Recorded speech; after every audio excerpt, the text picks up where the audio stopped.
Dicho eso, vamos a platicar del tema de moda, porque finalmente esto es una moda, que se llama hoy contabilidad electrónica, también llamada contabilidad digital, también llamada contabilidad timbrada. Entonces, finalmente el nombre es lo de menos, la esencia es lo que viene atrás de esta contabilidad electrónica. Vamos a empezar.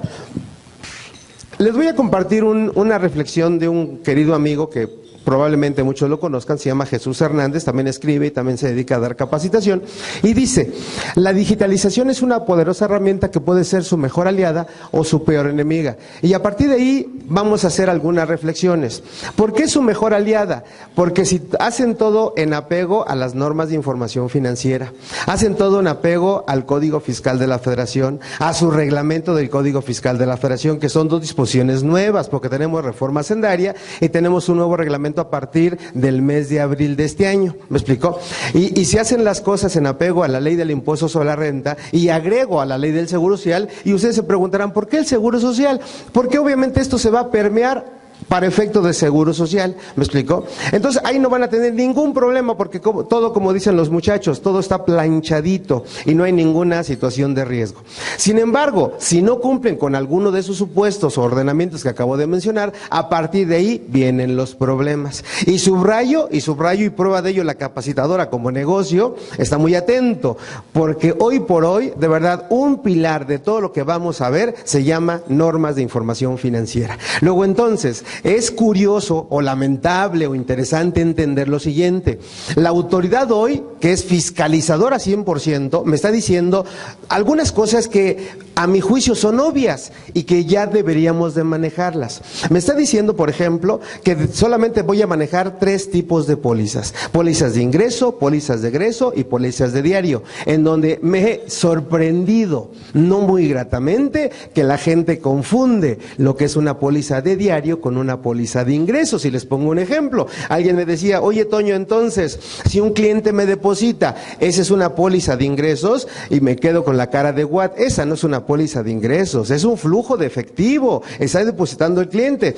pero no afecto resultados, en consecuencia no es póliza de ingresos. ¿Sí me explicó? Me está diciendo el SAT otra idea, que debo de aplicar la naturaleza, más que aplicar, respetar la naturaleza de las cuentas, y eso se hace vigente con esta tercera resolución miscelánea, donde solamente hay 2 naturalezas, señores: cuentas de naturaleza deudora y cuentas de naturaleza acreedora. No hay más, no hay más. Y eso también tiene una lectura, porque no es concebible hoy mandar una balanza de comprobación con saldos contrarios a su naturaleza, porque puede presumir 2 cosas: que algo se está haciendo mal, que sería lo de menos, ¿me explico? O finalmente que no hay control interno, y al no haber control interno, eso es una gran posibilidad para que la autoridad los vaya a revisar. ¿Me explico? Y digo control interno porque podríamos hablar un ejemplo para simplemente ubicarnos. Cuando ustedes hacen un registro contable, y más los auxiliares, que le digo: haz un asiento contable de este reembolso de gastos, y la póliza tiene muchísimos gastos, muchos.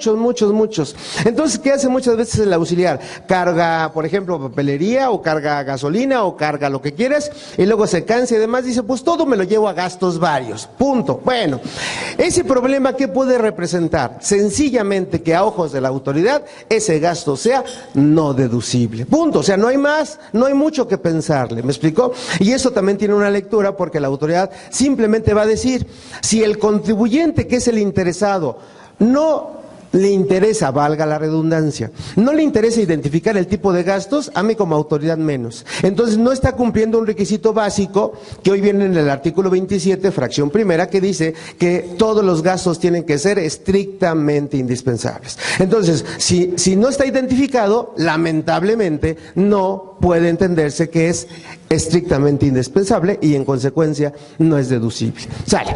Entonces, ojo con esto, porque finalmente vamos a repasar. Aquí va a haber una primera diferencia en cuanto a su material. Si bien es cierto, el 1 de julio del 2014 se dio a conocer el proyecto de la segunda resolución miscelánea, proyecto de manera oficial, porque ya teníamos un proyecto que no se había publicado en la página del SAT. Sin embargo, este proyecto, bueno, ya podíamos considerarlo como una referencia sólida, me explicó, fundamentada, y ese proyecto solamente duró 3 días, porque el día 4 de julio se publica de en forma oficial la segunda modificación a la resolución miscelánea, donde destacan 4 artículos. El artículo, bueno, la regla 286, 287 y 288 y el artículo 13º transitorio, ¿de acuerdo? Donde ahí viene la sustancia misma de lo que es la contabilidad electrónica, ¿me explicó? Y ahí viene en qué plazo se va a subir esa contabilidad y cuáles son los documentos que se van a subir.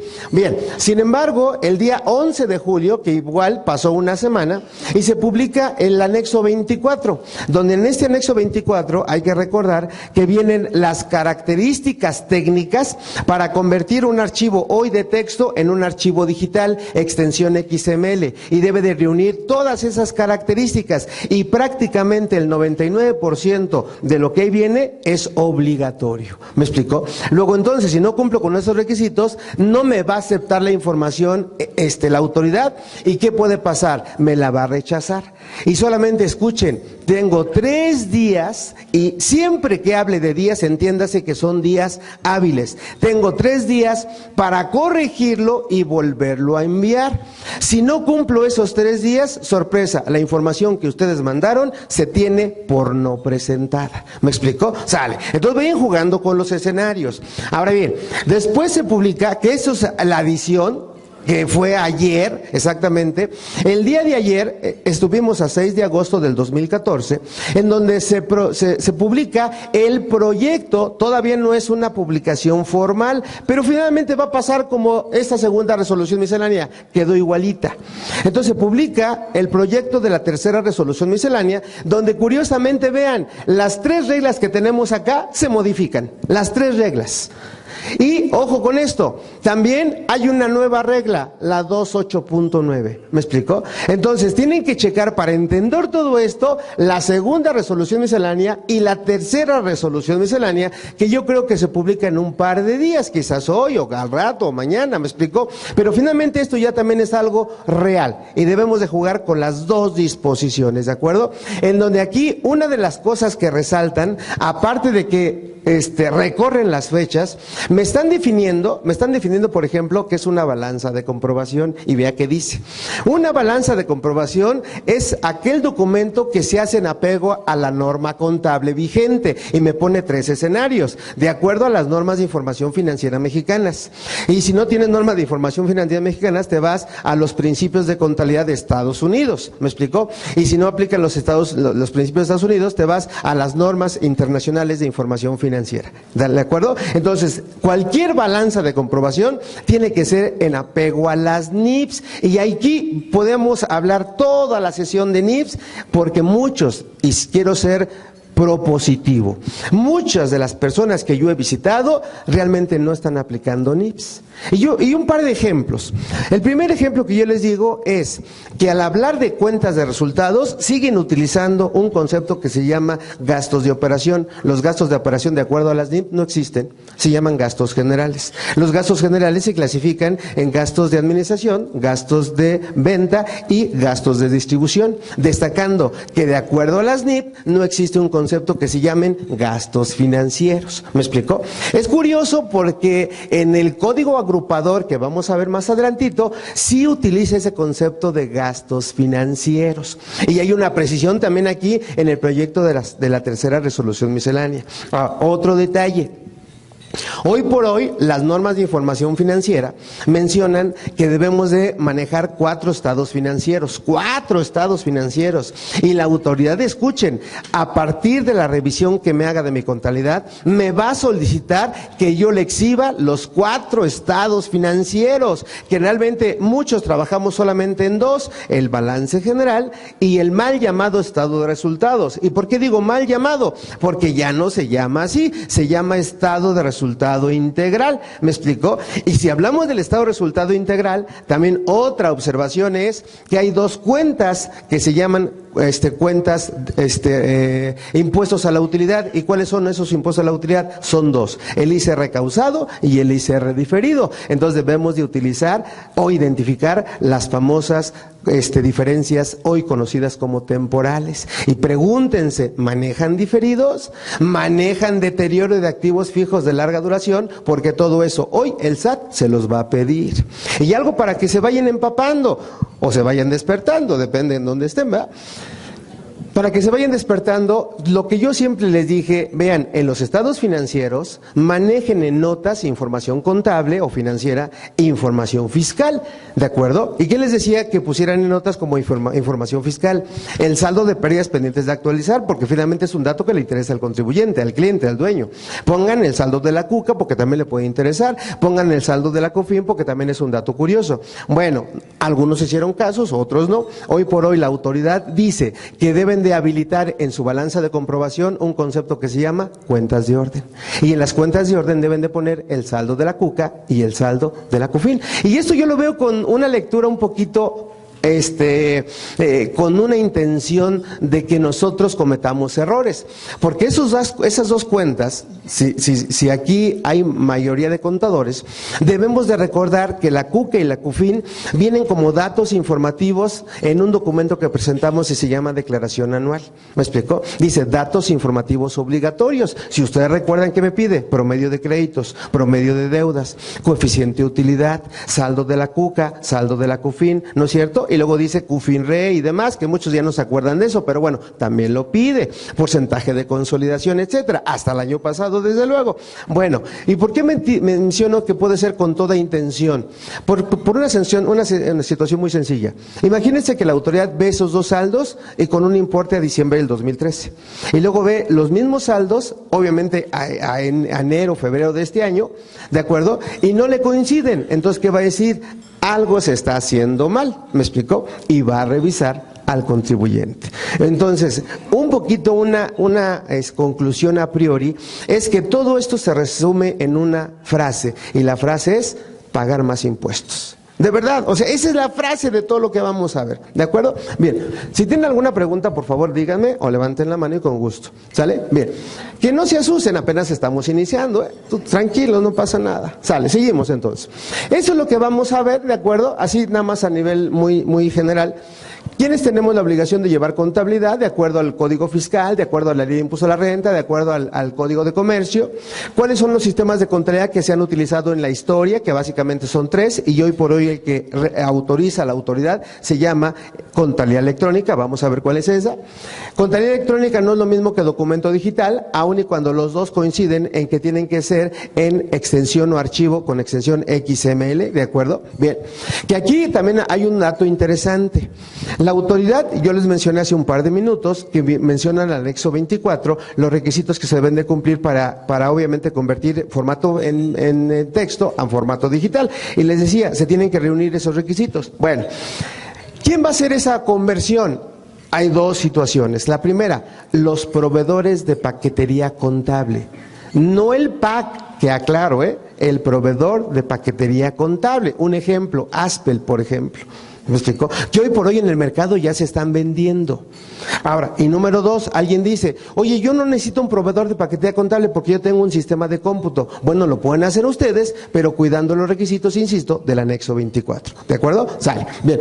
Veremos también cómo se integra la contabilidad para efectos fiscales. Cuidado con este punto, porque dentro de la reforma al código, que el reglamento del código, menciona que, por ejemplo, hay 8 documentos que es obligatorio que ustedes tengan en su contabilidad, y es obligatorio. ¿Por qué hago mucho énfasis en esto? Porque el caminito, si me permiten, y espero que se entienda, el caminito de todo esto tiene 3 fases. La primera fase es tener la contabilidad electrónica a disposición del SAT, ¿de acuerdo? Y esa contabilidad electrónica se va a subir, pero solamente 2 documentos, pero en un tercer documento, que son las pólizas, sí tiene que ser en electrónico, pero no se sube, va a estar a disposición del SAT. Entonces dije, primer punto, tenerla a disposición del SAT. Bien, segundo punto, cuando el SAT revise esa información y no le cuadre una cantidad o no le cuadre una cuenta, que hoy se llaman rubros y no se llaman cuentas, ¿qué va a hacer? Va a traer un artículo que le favorece, y es el artículo 30, letra A, y dice, a solicitud del SAT, les va a pedir información complementaria de su contabilidad, y es donde entra esto. ¿Qué documentos hoy por hoy integran la contabilidad? Y vamos a precisar. Y tercer supuesto o tercer elemento. Cuando la autoridad ya revisó la contabilidad que yo subí, ya me pidió información adicional y aún así sigue con dudas, simplemente va a aplicar otro artículo que es el 53B del código. Y ese 53B que indica que la autoridad va a ejercer sus facultades de comprobación, escuchen, sobre rubros específicos, cuentas particulares, impuestos específicos o algunos periodos muy también específicos. ¿Y eso qué lectura tiene? Que finalmente la autoridad va a revisar cómo están integrando su contabilidad en determinadas cuentas. Y quiero que piensen en las cuentas que manejen ustedes que pueden representar un riesgo. Yo les voy a compartir algunos puntos de vista, que es mi experiencia. Es por eso que es importantísimo esto. Bueno, otro punto veremos, la importancia de la contabilidad en materia fiscal. ¿A qué me refiero con esto? Sencillo, que si no está debidamente registrado en contabilidad, obviamente en apego a las NIP, ¿cuál es la consecuencia? El gasto no es deducible. Y digo debidamente registrado en contabilidad porque debemos de aplicar un concepto que hoy se llama postulado básico. Hasta el año pasado se llamaba, bueno, hasta antes de las NIP se llamaba principios de contabilidad generalmente aceptados. Hoy no se llaman así, se llaman postulados básicos. Y uno de esos postulados básicos se nombra devengación contable. Y eso pareciera mentira, pero mucha gente no lo alcanza a aterrizar. ¿Y qué es devengación contable? Sencillo. En el momento mismo que se preste el servicio o se enajene un bien, aunque no haya flujo de efectivo, aunque no haya CFDI, sorpresa, se acumula el ingreso. Porque muchos estamos acostumbrados a que debe de haber el CFDI o debe de haber la cobranza para que yo reconozca el ingreso. Mentira, mentira, mentira. Y es por eso que confundimos una venta a crédito y somos muy técnicos. Vendía a crédito, pero me dan un anticipo. ¿Y cómo lo registran? Como un pasivo, cuando debe de ser ingreso. ¿Por qué razón? Porque ya está devengado. ¿Y la devengación qué es? El acuerdo de voluntades, el establecimiento de derechos y obligaciones. Y ojo, establecer la cosa y el precio, aunque la cosa no sea entregada ni el precio satisfecho. ¿Se entendió? Ven la importancia misma de la contabilidad. Otro detalle, vean, y nada más para que tengan un dato. La empresa tiene muchos gastos, muchísimos gastos, ¿no es cierto? Luz, teléfono, honorarios, gasolina y demás. Bueno, en el momento mismo, por ejemplo, que termine el mes de julio, que ya terminó, el teléfono, ¿cuándo se paga? En agosto. La luz, ¿cuándo se paga? En agosto, ¿no es cierto? Técnicamente hablando, el teléfono y la luz se tiene que provisionar ¿en qué mes? En julio. Porque si no se provisiona en julio, sorpresa. Si realmente la autoridad se pone las pilas y lo registra en agosto, sorpresa, ese gasto no es deducible. Y el IVA no es acreditable. Digo, técnicamente hablando. Sin embargo, ¿cómo me puedo defender? Le voy a decir al SAT, a ver, bájale una rayita. ¿De verdad? O dos, o tres. ¿Y por qué le tiene que bajar una rayita? Porque el impuesto sobre la renta se calcula por ejercicios fiscales. En consecuencia, las deducciones son anuales. Los ingresos se acumulan de manera anual.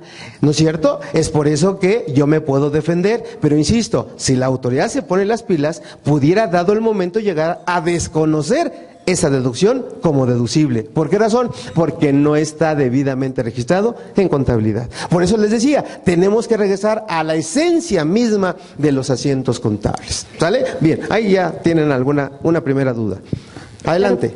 Pero por ejemplo, en el caso precisamente de la luz y del teléfono, o sea, a final de cuentas sí es un mes posterior, pero traemos el anterior. Me refiero a que efectivamente estoy pagando el consumo de junio en agosto, pero en junio ya pagué el de en mayo. Sí. Entonces, o sea, a final de cuentas, la cuenta sí tendría que ser, ¿no? ¿La qué, perdón? O sea, la cuenta en el gasto, me refiero, pues ahí está. O sea, sigue siendo importes mensuales, por decirlo así. Pero vamos desfasados. Fíjense, lo que acaba de decir la contadora es bien interesante, porque regularmente nos preocupamos en el mes de diciembre. ¿Y por qué diciembre? Porque se brinca de ejercicio. Y ahí estaríamos desfasados, exactamente. Me queda volando diciembre del año anterior y me va a quedar volando diciembre de este año. Pero es que no debe de quedar volando nada, porque si no somos aviadores. Ah, bueno. No, a ver, si me explico. Yo dije que atendiendo al postulado básico llamado devengación contable, reitero, que cualquier gasto, en el momento mismo que lo conozco, porque ya se devengó el servicio, se afecta a resultados. Y agregué, exista o no exista CFDI, se pague o no se pague, que ese es un punto posterior. Entonces, en el caso del teléfono, en el mes de julio se tiene que crear la provisión. ¿Y la provisión cuál es? Cargo al gasto, ¿de acuerdo? Subcuenta teléfono con abono a proveedores, subcuenta Telmex, ¿no es cierto? Asiento contable. Y lógicamente el IVA pendiente de acreditar para que cuadre todo según Luca Pacholi.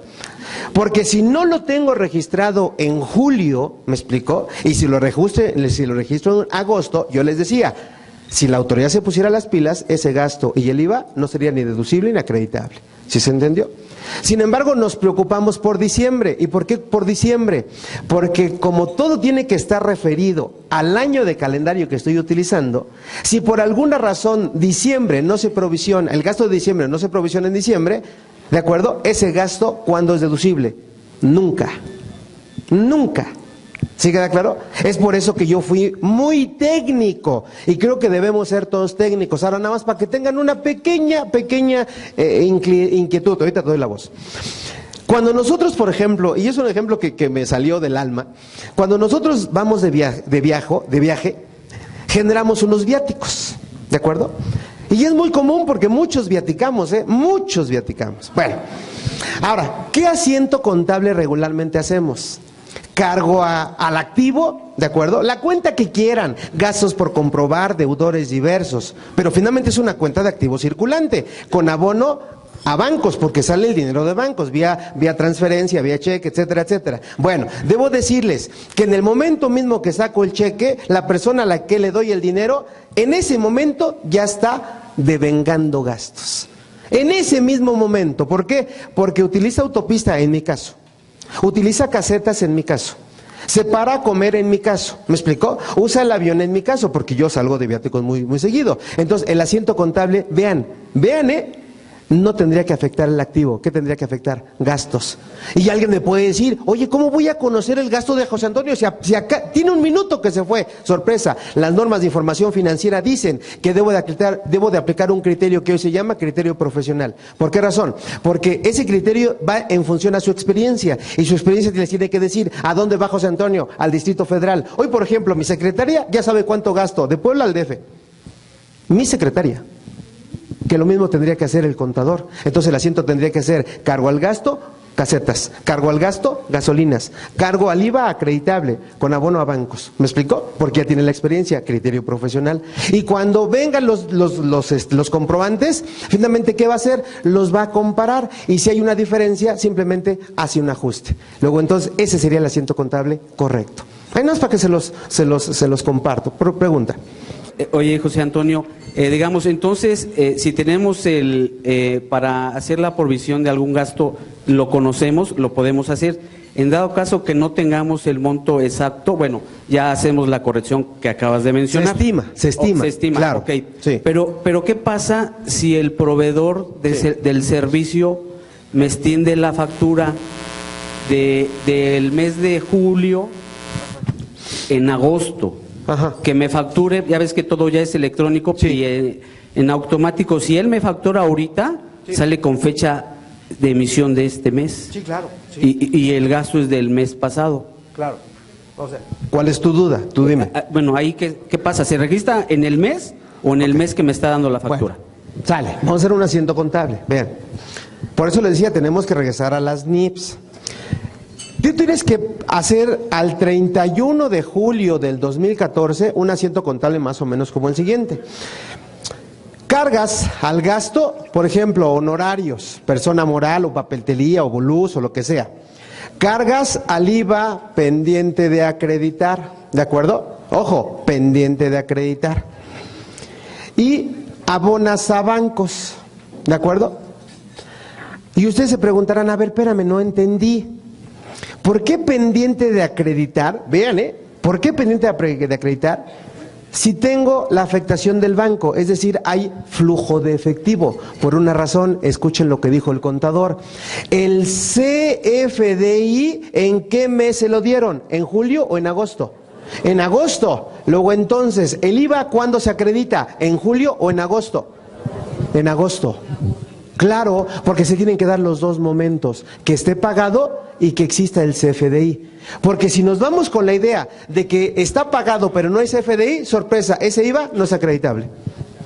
Y es más, ¿yo cuándo presentaría la DIOT? ¿En julio o en agosto? En agosto.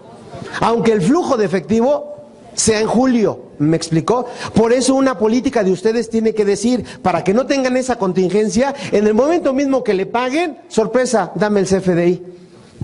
Pero tiene que ser una política de ustedes, porque así como están las cosas, llevan un mes desfasado. ¿Sale? Bien. ¿Alguna otra pregunta o si no continuamos? Disculpen mi ignorancia. Los archivos XML, Sí. ¿Qué es su traducción o a qué se refiere? Por favor. Con mucho gusto. Un archivo XML es un archivo que se tiene que hacer a nivel digital, es decir, que lleva ciertos, ¿cómo decirle? Caracteres, gracias, que se deben de cumplir en cuanto a la extensión de esos caracteres y a los requisitos de la información que debe llevar.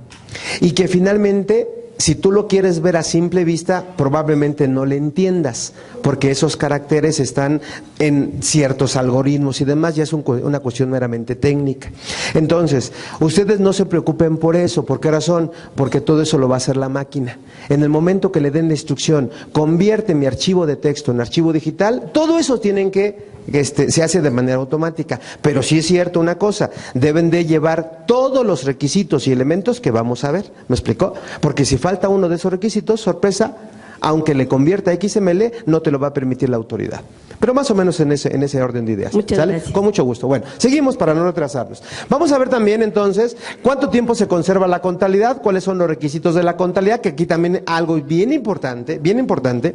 Veremos la obligación de subir la contabilidad, ¿de acuerdo? Que ahorita la obligación prácticamente es de todas las personas, todas. Sin embargo, hoy por hoy, tanto personas físicas como persona moral, para ir aterrizando, van a empezar a subir la contabilidad hasta el 2015, excepto régimen de incorporación fiscal, excepto ese, porque ya es una realidad, y eso se maneja a través de mis cuentas, ¿de acuerdo? Veremos también el uso de la herramienta precisamente de mis cuentas para personas físicas, las fechas para subir la contabilidad que ya se modificaron, y finalmente las sanciones por no llevar contabilidad.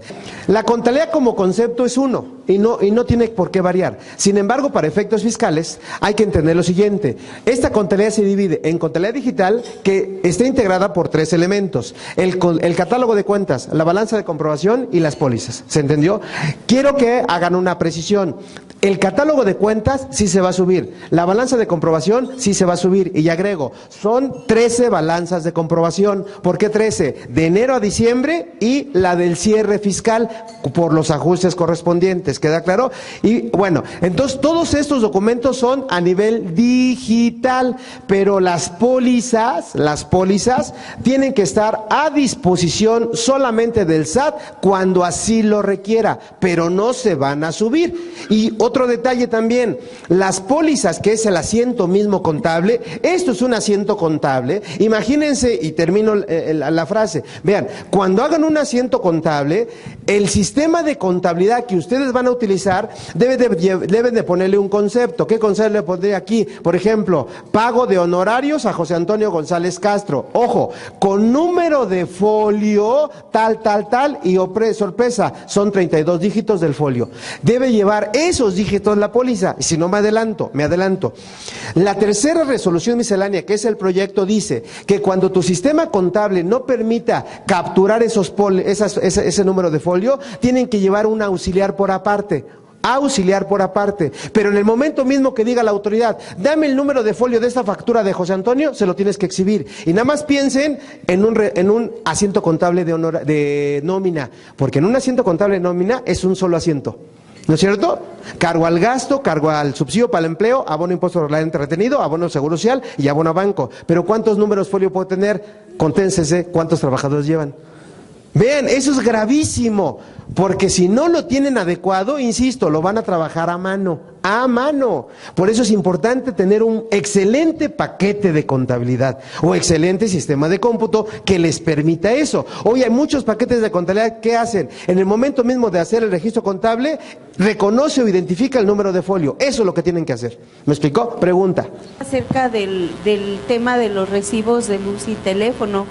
Si nosotros ya presentamos nuestra declaración mensual y ya se envió la balanza al SAT y el recibo me llega el día 17 o 18 del siguiente mes, ¿ahí qué voy a hacer? ¿Cómo va a ser el procedimiento? Bueno, aquí lo que deben de hacer muchos de ustedes es establecer políticas. ¿Y políticas qué son? Finalmente su control interno. Una política es, cuando tú afectes un gasto, la sugerencia es que prácticamente la mayoría de los proveedores, en el momento de que se termine el mes o pagues el gasto o se devenga el gasto, se emite el CFDI. Y ya tiene, inclusive me dan su página, porque ni siquiera ya lo hacen.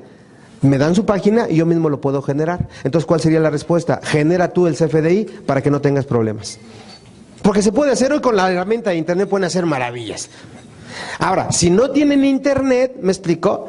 Simplemente, ¿qué van a hacer? Pues solicítenlo y graben su información, esta información que acabo de ver en una memoria, en un CD, y en el momento mismo de mandarla al SAT, vayan caminando al SAT y digan, aquí está mi contabilidad electrónica, pero sí deben de cumplir.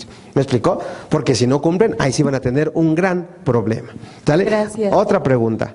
Allá atrás, ¿ya tiene el micrófono? No, te comparto el mío. Gracias. Buenos días. Respecto al folio que hay que poner en la póliza, realmente son muchos dígitos que hay que... Ajá, pero hay sistema, por ejemplo, el ASPEL, donde tú capturas la póliza y en automático le adjuntas el XML. Ajá. Aún así es necesario que ya está haciendo ese proceso, lo estás adjuntando, ponerle en el concepto ese folio. Ah, ok. Muchas gracias. Al contrario. La idea es identificar el número de folio. Nada más. Que si lo quieres poner, bienvenido. Que si viene, por ejemplo, en la nube, bienvenida. Pero la idea, el momento mismo que la autoridad te diga, dame el número de folio del gasto de José Antonio, tú tengas el elemento preciso de identificarlo y de, aquí está. Como lo lleves, eso es lo de menos. Eso es lo de menos. Pero sí identificarlo. Pregunta. Buenos días. Buen día. Disculpe, en lo de los contratos, por ejemplo, pienso yo, tengo una empresa donde uno de los socios presta su casa, sí, y obviamente hicimos un contrato de comodato para no generar, sí, un contrato de arrendamiento. Sí. Y obviamente todos los gastos que generamos ahí, sí, se puedan hacer deducibles. ¿Este contrato también lo tenemos que tener ahí a disposición? Bueno, te contesto. Les contesto. Bueno, termino mi lámina y doy entrada a tu pregunta.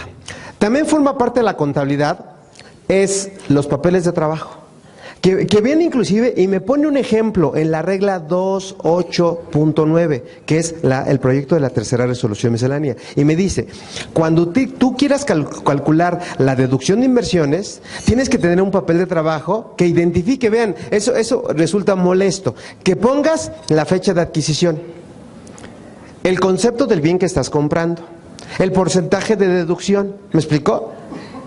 Y, lógicamente, el monto del activo fijo que estás comprando.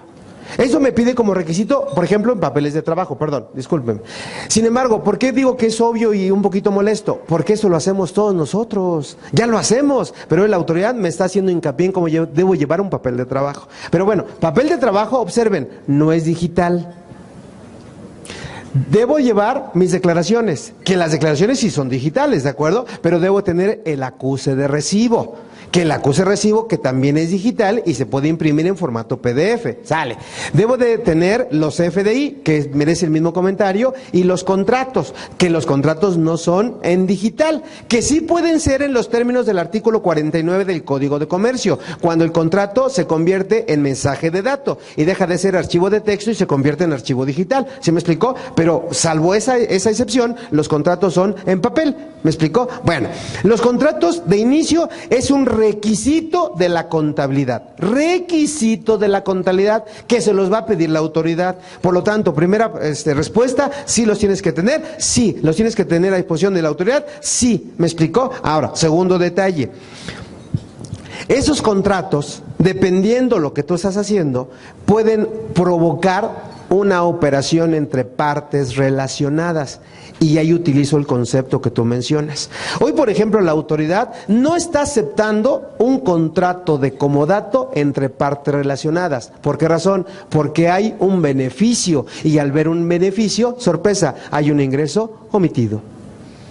Y mucha gente dice, es que al dar un contrato de comodato, la persona que está utilizando el bien paga la luz. Vean, paga el teléfono, paga el agua, paga el predio. Pregúntense, ¿es a título gratuito? No, porque hay una contraprestación. Ojo con eso. Y eso es acumulable para renta y, sorpresa, causa IVA.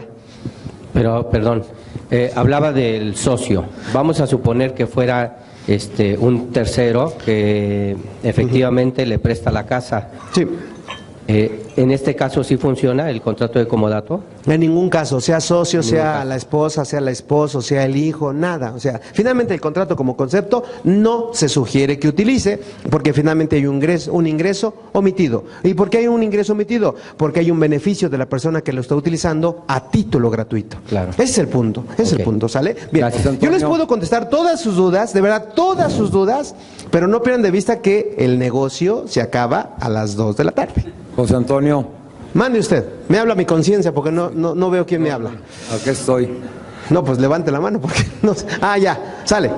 Oye, en cuanto a la documentación que hay que subir a la plataforma del SAT, el catálogo de cuentas, ¿con qué periodicidad se debe subir? Cada mes.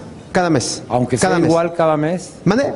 Aunque sea igual cada mes. Claro. Hay una pregunta, y de una vez aprovecho. Hay personas que dicen, es que yo estoy en suspensión de actividades, que antes de la reforma al código hay personas morales que sí pueden estar en suspensión de actividades. ¿Me explicó? Porque hoy por hoy una persona moral no se puede suspender, se tiene que disolver. Las personas físicas sí se pueden suspender en actividades. Bueno, sin embargo la persona dice, no tengo movimientos, mi balanza es la misma. ¿La subo? Sí. Y al decir personas morales, damos por entendido que son personas morales del título 2, contribuyentes, personas morales del título 3, no contribuyentes, y personas morales del gobierno federal, incluyendo partidos políticos, sindicatos, escuelas, bla, bla, bla, bla. Son todas las personas morales. Y para mayor abundamiento, chequen el artículo 25 del Código Civil, que me dice quiénes son personas morales. Entonces, respuesta, sí se tiene que subir, y se tiene que subir de manera mensual. Sin embargo, de una vez anticipo, la balanza de comprobación del mes de julio, la segunda resolución miscelánea decía que se tenía que subir a más tardar el 25 de octubre, la segunda. Hoy por hoy, la tercera dice que esa balanza de julio, hoy, agosto, septiembre, octubre, noviembre y diciembre, todas se tienen que subir el 25 de enero del 2015 para todas las personas morales. ¿Sale? ¿Alguna otra pregunta? José Antonio, y en el caso de que hubiera un cambio, agregando cuentas, por ejemplo, a la balanza de mes a mes, sí, no hay que justificar nada, simplemente se presenta el catálogo de cuentas y ya. A ver, son dos cosas diferentes. El catálogo de cuentas, hoy por hoy, insisto, le contesto la pregunta y doy algo adicional con la intención de avanzarle. El catálogo de cuentas, según la regla 287, fracción primera de la segunda resolución miscelánea, dice que se va a subir por única vez.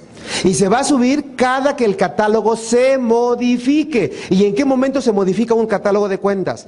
Cuando se agrega una cuenta, cuando se borre una cuenta, ¿me explico? O una subcuenta. ¿Queda claro? En ese momento se va a volver a subir el catálogo de cuentas. ¿Se entendió? Sin embargo, algo que es obvio, el catálogo de cuentas no lleva cantidades. Simplemente nada más es una relación de todas las cuentas que manejo. ¿Me explicó? Sugiero, porque así viene la tercera resolución miscelánea, que cuando lo suban es obligatorio subirlo, por lo menos a nivel mayor y a nivel subcuenta. Un nivel mayor. Y yo, es que no venía preciso hoy, ¿de acuerdo? Antes del día de ayer no venía especificado. Hoy por hoy me dicen que cuando suba mi catálogo y mi balanza tiene que ser a nivel mayor y por lo menos al primer nivel.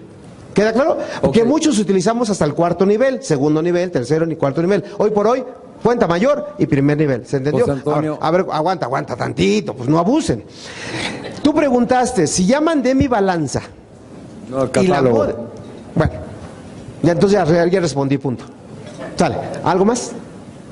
No, el catálogo entonces forzosamente cada mes hay que estarlo enviando. Si se modifica la respuesta es sí. Sale. Bien. Si no, pues no, Gracias. no, con mucho gusto. Bueno, Una pregunta. sí, ¿quién me habla? Venga, échale. Respecto para subir la contabilidad, esto se refiere a personas físicas. En enero hablamos de arrendamiento, intereses, dividendos, sueldos. ¿Todas las personas van a subir la contabilidad en enero 24? Tranquilos, relájense. Vean, voy a escribir porque, bueno, si no escribo parece que no doy curso. Espero que quede claro, y yo creo que me asusto cada que vengo a un curso porque salen más cosas. Pero bueno, y eso es bueno porque la gente que ha tomado este curso, bueno, pues no se aburre, ¿no? Porque son cosas diferentes. Bueno, aclaro. ¿Quiénes tienen la obligación de subir la contabilidad? De inicio, regla general, todas las personas morales, y los acabo de decir, y para que quede claro, todas. Y todas son todas, el universo. Y en personas físicas, para acotar, ojo, personas físicas por honorarios. Personas físicas por régimen de incorporación fiscal, ¿de acuerdo? Personas físicas por arrendamiento. Y hago un paréntesis. Y personas físicas con actividad empresarial, régimen general. ¿Por qué hago el paréntesis? Por una razón sencilla. Vean, eso es fabuloso. Porque las personas morales, igual que las personas físicas, estas últimas, esta y estas, van a utilizar un concepto hoy que se llama buzón tributario. Y coincide, por eso recorrieron la fecha, porque ¿cuándo entró el buzón tributario para morales? 30 de junio de este año. ¿Cuándo entra el buzón tributario para físicas? 1 de enero del 2015. ¿Me explicó? Entonces, las personas físicas con actividad empresarial, régimen general, que tengan catálogo de cuentas y balanzas, buzón tributario a partir de enero, todo del 2015. ¿De acuerdo? Sin embargo, la moral... La persona física a partir de enero que sube en febrero, ojo con esto, por la entrada en vigencia del buzón tributario. Pero la persona moral, para que quede más claro, va a ser julio, agosto, septiembre, octubre, noviembre y diciembre, ¿de qué año? Del 2014. ¿De acuerdo? ¿Cuándo lo va a subir? En enero del 15. Y a partir de enero, febrero y marzo ya se empata con personas físicas, ¿se entendió? Ahora, las primeras que dije, honorarios, RIF y arrendamiento, lo van a subir a partir de mis cuentas. Y en mis cuentas, ¿qué son? Simplemente ingresos y deducciones. ¿Por qué razón? Porque esos tres escenarios no llevan catálogo de cuentas y no llevan balanza de comprobación. No sé si me expliqué. Todas las personas morales, todas, ¿de acuerdo?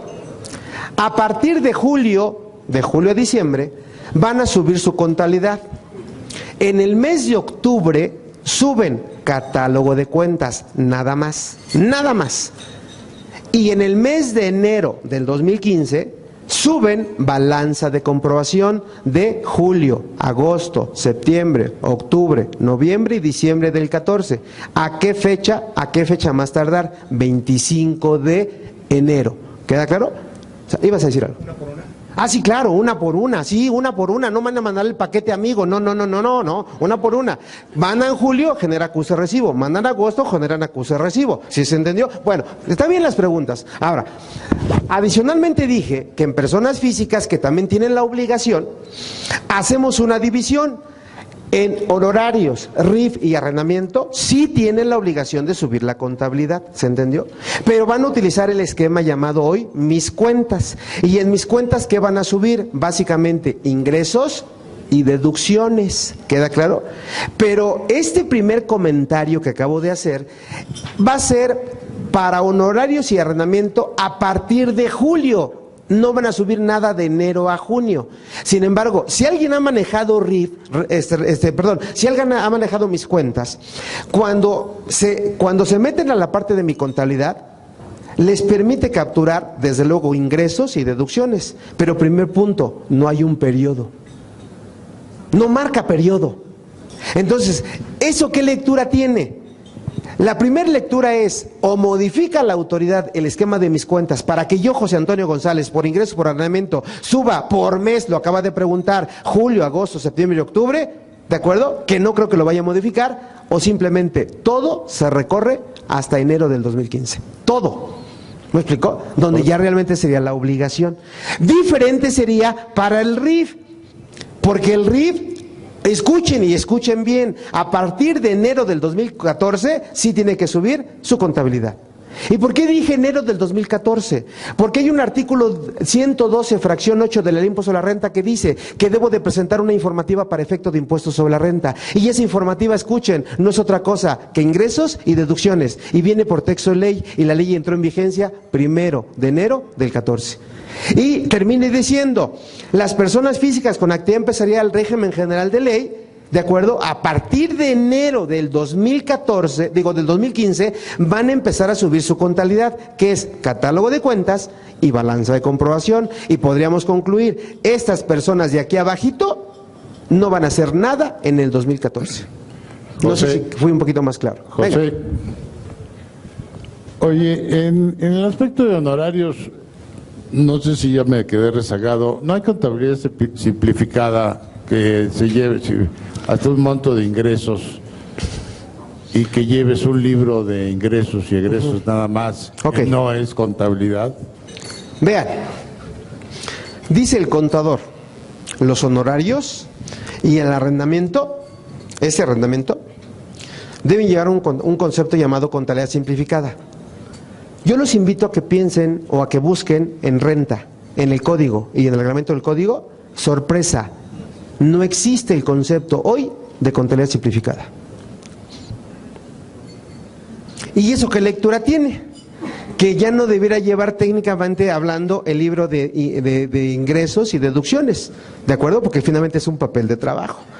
Pero sin embargo, como la obligación no distingue qué contribuyentes van a subir o no la contabilidad, entiéndase que son todos. Y la resolución miscelánea en la regla 286 dice que están obligados todas las personas a subir su contabilidad, excepto los que manejan la herramienta llamada Mis Cuentas. Y aquí entran estos tres. Pero Mis Cuentas está diseñado para el RIF, para que presente su contabilidad, para que presente sus declaraciones y para que emita un CFDI, que de hecho que es opcional, ¿me explicó? Y eso ya está operando. Es más, en julio tuvieron que haber presentado por lo menos el primer bimestre, ¿de acuerdo? ¿Y qué ha dicho el SAT? Vean, el SAT está listo, ha dicho y lo pronunció así, que las personas que no presentaron su declaración del primer bimestre, sorpresa, los va a sacar del régimen de incorporación fiscal, los va a sacar. Sin embargo, no puede, ¿por qué razón? Porque la Ley de Impuesto a la Renta dice que cuando no presente dos declaraciones, dos, no una, de manera consecutiva, sí salgo a partir del mes que sigue. Entonces, eso no lo puede hacer, pero nos está asustando. Entonces, ahora, otro comentario, honorarios y arrendamiento, ¿de acuerdo? Van a utilizar también Mis Cuentas, pero ¿para efectos de qué? Nada más para utilizar el rubro, el icono que se llama contabilidad. Y ahí que van a subir ingresos y deducciones. Pero repito, por si se escapó el comentario, hoy no está diseñado el formato para que yo suba mi contabilidad mes a mes, porque no establece periodo. Por eso yo les decía, ¿han utilizado el esquema de Mis Cuentas? Si lo han utilizado, me están entendiendo. Y si no, los invito a que se metan y lo usen. ¿Me explicó? Por eso les decía como conclusión que por ahí va, para que quede claro y no haya duda. Yo podría anticiparme a decir, y con ciertos elementos, todas las personas físicas, excepto RIF, se recorre la obligación hasta 2015. Para que no haya problema. Las obligaciones hoy por hoy que sí está vigente, persona moral. Eso sí, ni Dios se los quita la obligación. No sé si quedó claro mi comentario. ¿Sí? ¿Todos? ¿Vamos bien? ¿Podemos continuar?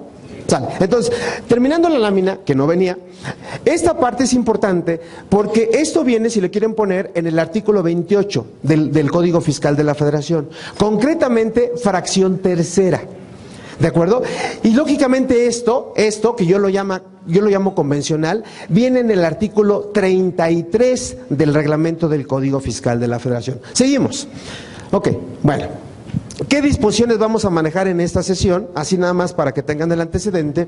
El Código Fiscal de la Federación, y si quieren anotar algunos artículos, el 28 que ya lo mencioné, ¿de acuerdo? El del Código Fiscal de la Federación. El 30A, que ya también mencioné, y el 53B, que también ya mencioné. Son los artículos eje, hay muchos más, pero son los ejes que van a regular ese esquema. Repito, 28, 30 letra A y 53B del código, como ejes de la reforma en materia de contabilidad electrónica. Ahora, en impuestos sobre la renta, ¿qué artículos vamos a manejar? Insisto, de manera general. Vamos a utilizar el 25, que me habla de las deducciones de renta, de 25. Vamos a utilizar el 27, requisitos de las deducciones en renta. Vamos a utilizar el 76 de renta, que me habla de las obligaciones de las personas morales, entre otros. Ahora, otro punto, de reglamento del Código Fiscal de la Federación. El artículo, a mi juicio, más importante de todo esto, se llama artículo 33. Sorpresa, vamos a utilizar ese artículo. De la resolución miscelánea, bueno, pues ya les dije qué reglas, ¿verdad? De hecho son 4, 286, 287, 288 y 289. Son las 4 reglas y artículo 13º transitorio de la resolución miscelánea. Vienen en una de mis primeras láminas. Normas de información financiera, vamos a manejar algunos elementos básicos, pero vamos a retomar las normas de información financiera. Y la norma oficial mexicana, que es la norma 151, que me da la opción de convertir mis contratos, ¿me explico?, contratos o convenios en documentos digitales, que los llama mensajes de datos, y es opcional, ¿de acuerdo? Es por eso que utilizamos la norma. Bueno, entrando en materia, ya los mencionaba, el 1 de julio de este año se estableció el proyecto de lo que es la segunda resolución miscelánea, y ahí se precisaba, vean, y confirma lo que acabo de mencionar, en julio iniciará la aplicación del buzón tributario, ¿de acuerdo? Y de la contabilidad electrónica, ¿para quién? Para personas morales. Y el segundo párrafo me dice, el SAT se ha reunido con la Prodecom, dijo el jefe del SAT, desde luego, con la Prodecom, con gremio de contadores y con proveedores, vean, de paquetería contable, precisamente para armonizar con estos 3 grupos de empresarios, que hoy por hoy los errores sean los menos posibles, ¿de acuerdo? Que va a haber errores, pero bueno, finalmente sean los menos. Obviamente sobre las reglas de la contabilidad electrónica, y es por eso que se publica el anexo 24, publicado el 11 de julio de este año, ¿de acuerdo? Bien, de manera general hay que recordar qué elementos o qué información tiene el SAT hoy de nosotros.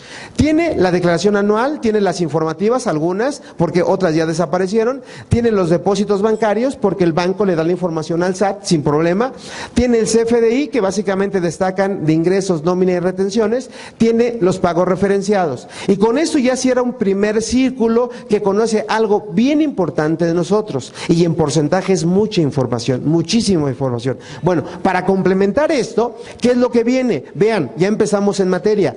Artículo 28. Quiero que vayan aterrizando mucho. Cuando yo les dije, y nada más para que quede el antecedente, cuando yo estaba en esta lámina les dije, esto viene en el artículo 28, ¿qué fracción les dije? 3. ¿Cuáles son los conceptos que integran hoy la contabilidad electrónica? Sin embargo, vean, aquí es el artículo 28, fracción cuarta. ¿Queda claro? Que esa fracción cuarta es la obligación misma, y de manera general, vean que dice, ingresar de manera mensual la información contable al SAT. Ahora, relacionen ese punto con esta lámina. ¿Establece quiénes van a estar obligados? No. Al no establecer, entiéndase que son todos. Y por eso establecí esta laminita, ¿no es cierto? Morales y física, con las excepciones que ya mencionamos. Bueno, y el artículo 30A, vean que es complemento del 28, ¿de acuerdo? Es cuando la autoridad, a solicitud del SAT, me va a pedir información de mis clientes y proveedores y de la relacionada con la contabilidad. Ahora, juego con mis láminas, vean, con esta misma lámina. Cuando entre el SAT ya conoce catálogo de cuentas, el SAT ya conoce balanza de comprobación. ¿Qué me va a pedir? Pólizas, con el número de folio. ¿Y qué me va a pedir el SAT? Todo esto. ¿Queda claro? ¿En los términos de qué? Ya lo acabamos de mencionar ahorita, del artículo 30, pero no pierdan de vista esto, a solicitud del SAT, y les comparto un detalle. Esa obligación de las pólizas que acabo de ver, ¿de acuerdo? También la regla 289 dice que solamente lo va a solicitar el SAT a partir de enero del 2015. Ahora, ¿por qué menciono eso que es bien importante? Porque la regla 288 de la resolución miscelánea dice que cuando ustedes soliciten una devolución o una compensación, deben de cumplir 2 requisitos adicionales a lo que establece el 22 o 23 del Código, devoluciones y compensaciones. ¿Cuáles son los 2 requisitos adicionales? Primero, que le proporcionen las pólizas al SAT, primer requisito. Y segundo requisito, que le exhiban el acuse de recibo de que ya enviaron su catálogo de cuentas y su balanza de comprobación. De tal manera que si no cumplen esos dos requisitos, sorpresa, no van a permitir ni compensar, ni que la autoridad les devuelva su saldo a favor. Pero entonces, esta parte, y perdón que me regrese, esta parte de las pólizas, si quieren también ponerle, para adelantarle, va a entrar en vigencia el 1 de enero del 2015. ¿Queda claro? Lo demás sí se los puede pedir, pero concretamente esto hasta enero. ¿Queda claro? Del año que sigue. Pregunta, amigo, te presto el mío para aprovechar. Oye, José Antonio, ¿qué pasa con las personas de sueldos y salarios para la devolución? Tenemos 2 puntos, pero en ninguno de los dos entramos, ¿o sí? Las personas físicas. Sugiero que se mentalicen y que realmente esa mentalización más o menos vayan relacionando lo que yo menciono. Cuando alguien me preguntaba allá atrás, oye, ¿qué contribuyentes están obligados a subir la contabilidad? Y yo solamente les mencioné esto.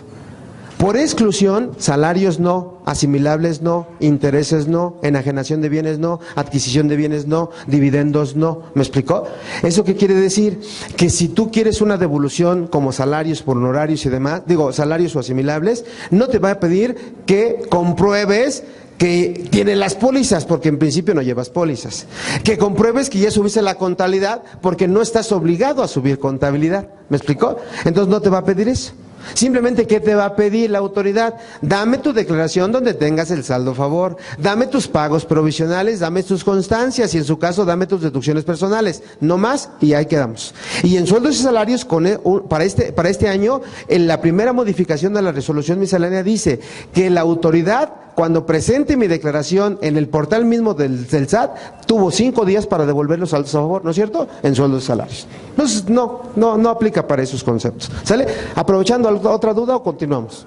¿No hay dudas? Bien, seguimos entonces. Espero que se vaya entendiendo. ¿Cuáles son las declaraciones informativas que hoy no se tiene la obligación de presentar? Y el fundamento de esto es el artículo 76 de la Ley del Impuesto a la Renta. Vean, ya no presento clientes y proveedores. DIOT sí se sigue presentando. Ya no presento declaración de salarios y asimilables, que es el anexo 1 del DIM. Ojo, pero agreguen en su material, el subsidio para el empleo sí se tiene la obligación de seguir informando en la informativa. Son 2 conceptos que vienen relacionados, pero lo que ya no se presenta es salario. Subsidio, sí, ¿de acuerdo? Otra, declaración de retenciones, dice R y de IVA por honorarios y lo mismo por arrendamiento, ¿de acuerdo? En su material creo que nada más dice R, agréguenle IVA. ¿Y por qué menciono esto? Porque también tenemos como facilidad, y espero explicarme, que el decreto del 26 de diciembre del 2013 dispone que cuando una persona por honorarios o una persona por arrendamiento de un recibo en CFDI, la persona moral tiene la opción de no dar constancia de retención. Pero la opción es para la moral, siempre y cuando vengan relacionados las retenciones en el cuerpo del CFDI. ¿De acuerdo? Y es por eso que como el CFDI ya lo conoce el SAT, es por eso que esas informativas ya no se presentan. ¿Queda claro? Sale, seguimos, espero que vaya quedando claro.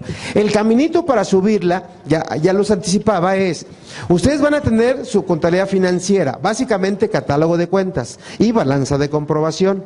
Esto, que es en archivo de texto, lo van a convertir en un archivo digital y a través del buzón tributario, que también aquí ya ponía este ejemplo, a través del buzón tributario, van a jalar ese archivo, porque finalmente es un archivo, ¿de acuerdo? Y lo van a subir a la página del SAT. Quiero que también aclaremos lo siguiente, es el buzón tributario, no es su correo electrónico. Sin embargo, ¿dónde está el enlace entre el correo y el buzón? Más adelante lo vamos a ver, pero les anticipo que cuando ustedes se registren o si ya se registraron en el buzón tributario, tuvieron que haber habilitado de 1 a 5 cuentas de correo electrónico. Mínimo 1, máximo 5, ¿sí se entendió? ¿Para efectos de qué? De que cuando tengan una notificación en su buzón tributario, la autoridad les va a mandar un correo electrónico y les va a decir, checa tu buzón tributario porque ya tienes algo en tu bandeja de entrada. Entonces, esa es la relación entre el correo y el buzón tributario. Pero hoy por hoy la contabilidad se sube a través del buzón, no del correo electrónico. ¿Sí me expliqué? Sale, nada más para que no quede la duda. Sale, seguimos entonces. Aquí viene una propaganda cualquiera, publicidad, no es anuncio, donde están diciendo que, por ejemplo, un paquete contable llamado Conta Fiscal 2000, hay una versión, vean, eso es importante, porque uno de los requisitos que van a cumplir para convertir su archivo en digital es poner la versión del paquete que están utilizando. Eso es requisito obligatorio, requisito. Ahora, otro detalle, ya me están vendiendo la contabilidad digital y observen, ya me genera archivos en XML y PDF. ¿Me explico? ¿Qué es la parte sustantiva? Van a convertir su catálogo y su balanza en archivos XML, ¿de acuerdo? Seguimos. ¿Cuáles son algunas herramientas digitales que hoy utilizamos? Esto va en función de un concepto hoy de moda que se llama gobierno digital. José, ¿Y qué es el gobierno digital? José, déjame interrumpirte, ¿no? Porque es referente al paquete electrónico. Okay. Ahora que está de nuevo el PRI, vuelve a haber reformas de software. Alguien debe estar ahí en el negocio muy fuerte. Sí, porque eso siempre es lo que hace. ¿Sí? Una millonada en software. Ahora, ¿qué pasa si yo no quiero comprar el paquete? ¿Tengo la opción de hacerlo manual? Bueno, no. Tengo un paquete que no puedo... no puedo mandar de mi paquete, no puedo mandar nada de lo nuevo. Está bien. ¿Tengo opción de hacerlo manual? No, respuesta no. Para nadie no. No. Lo que sí puedes hacer es interponer un medio de defensa, que lo que se sugiere es ampararte, que lo vamos a ver. Y hay muchos elementos que te favorecen como contribuyente para que tú te puedas amparar. Lamentablemente el amparo tiene un costo, y en promedio el costo va de 150,000 a 200,000 pesos el amparo, ¿de acuerdo? Dependiendo del despacho que estés manejando. Pero escuchen esto. Si lamentablemente hay línea por parte del Ejecutivo Federal, ¿y línea a qué me refiero? Que finalmente se desechen todos los amparos. Valga el ejemplo del YETU. ¿Qué pasó con el YETU? Mucha gente se amparó, había línea del gobierno y todos se desecharon. ¿Quién ganó? Nadie. Ese es el gran problema que nos vamos a enfrentar. Porque hoy por hoy, el comentario que iba a hacer es que ya estamos en una época llamada gobierno digital, y todo es con el uso de herramientas o llamadas digitales. Entonces va a llegar el momento que lo tienes que subir, quieras o no quieras, pero manual, no. Tiene que ser necesariamente digital. Pregunta. Sin embargo, ¿no establece alguna herramienta el SAT? ¿Herramienta para qué? Para poder hacerlo, para poder subir nosotros la información. No. Vamos a suponer que yo tengo un COI. ¿Un qué? Un COI viejo. Ok, sale. Y tengo mi balanza y modifico mi catálogo de cuentas a modo del NIF. Sí. Ajá. Sí. ¿Habría herramientas para poderlo subir y convertirlo? No. Okay. No. Tampoco hay un validador, porque en CFDI sí hay validador. Hoy no hay validador, ¿me explicó? Todo lo tiene que hacer, y repito, tu proveedor de paquetería contable o tus herramientas propias, ¿no? Tu mismo software. Pero vean hasta dónde llega la autoridad aprovechando. Cuando ustedes quieren hacerlo utilizando su software, llegado el momento, y según el artículo 45 del Código Fiscal, la autoridad va a decirles: quiero que pongas a mi disposición todo tu paquete contable, todo tu sistema contable, ¿de acuerdo? Obviamente el equipo de cómputo. Y pongas a mi disposición, SAT, las personas que operan el paquete contable que es tuyo, para que yo lo pueda operar, ¿queda claro? Pero vean que eso está causando actos de molestia, por eso decía que se puede amparar, porque lo menos que tendría que hacer la autoridad es que cubriera los honorarios de las personas que está utilizando, que son mis trabajadores, pero desafortunadamente no lo va a hacer. Pero ¿hasta dónde está llegando la autoridad? Llegado el momento te va a pedir, pon a disposición todo el equipo de cómputo y sus operadores, para que lo trabajen. Pero contestando tu pregunta, no, excepto mis cuentas. ¿Pero para quién aplica? Para físicas, nada más. Pero la respuesta es negativa. Bueno, decíamos, ¿no hay otra pregunta? Bueno, seguimos. ¿Cuáles son las herramientas digitales y electrónicas que hoy manejamos? Vean, la contabilidad electrónica, que no es otra cosa que el registro, procesamiento y almacenamiento de la información, ¿de acuerdo? 2, documento digital, que es el CFDI, ¿de acuerdo? Y tenemos por lo menos 5 modalidades de CFDI, ¿de acuerdo? Bien, el buzón tributario, que es una forma de comunicación entre el contribuyente y el SAT para efecto de enviar información, recibir notificaciones, recibir requerimientos, etcétera, etcétera. Y a través del buzón vamos a mandar, repito, la contabilidad electrónica. Revisiones electrónicas, electrónicas, que es el tercer punto que yo les mencionaba, artículo 53B del Código Fiscal de la Federación. Dice la autoridad, voy a revisar rubros, cuentas, impuestos específicos para detectar alguna omisión por parte del contribuyente, desde luego.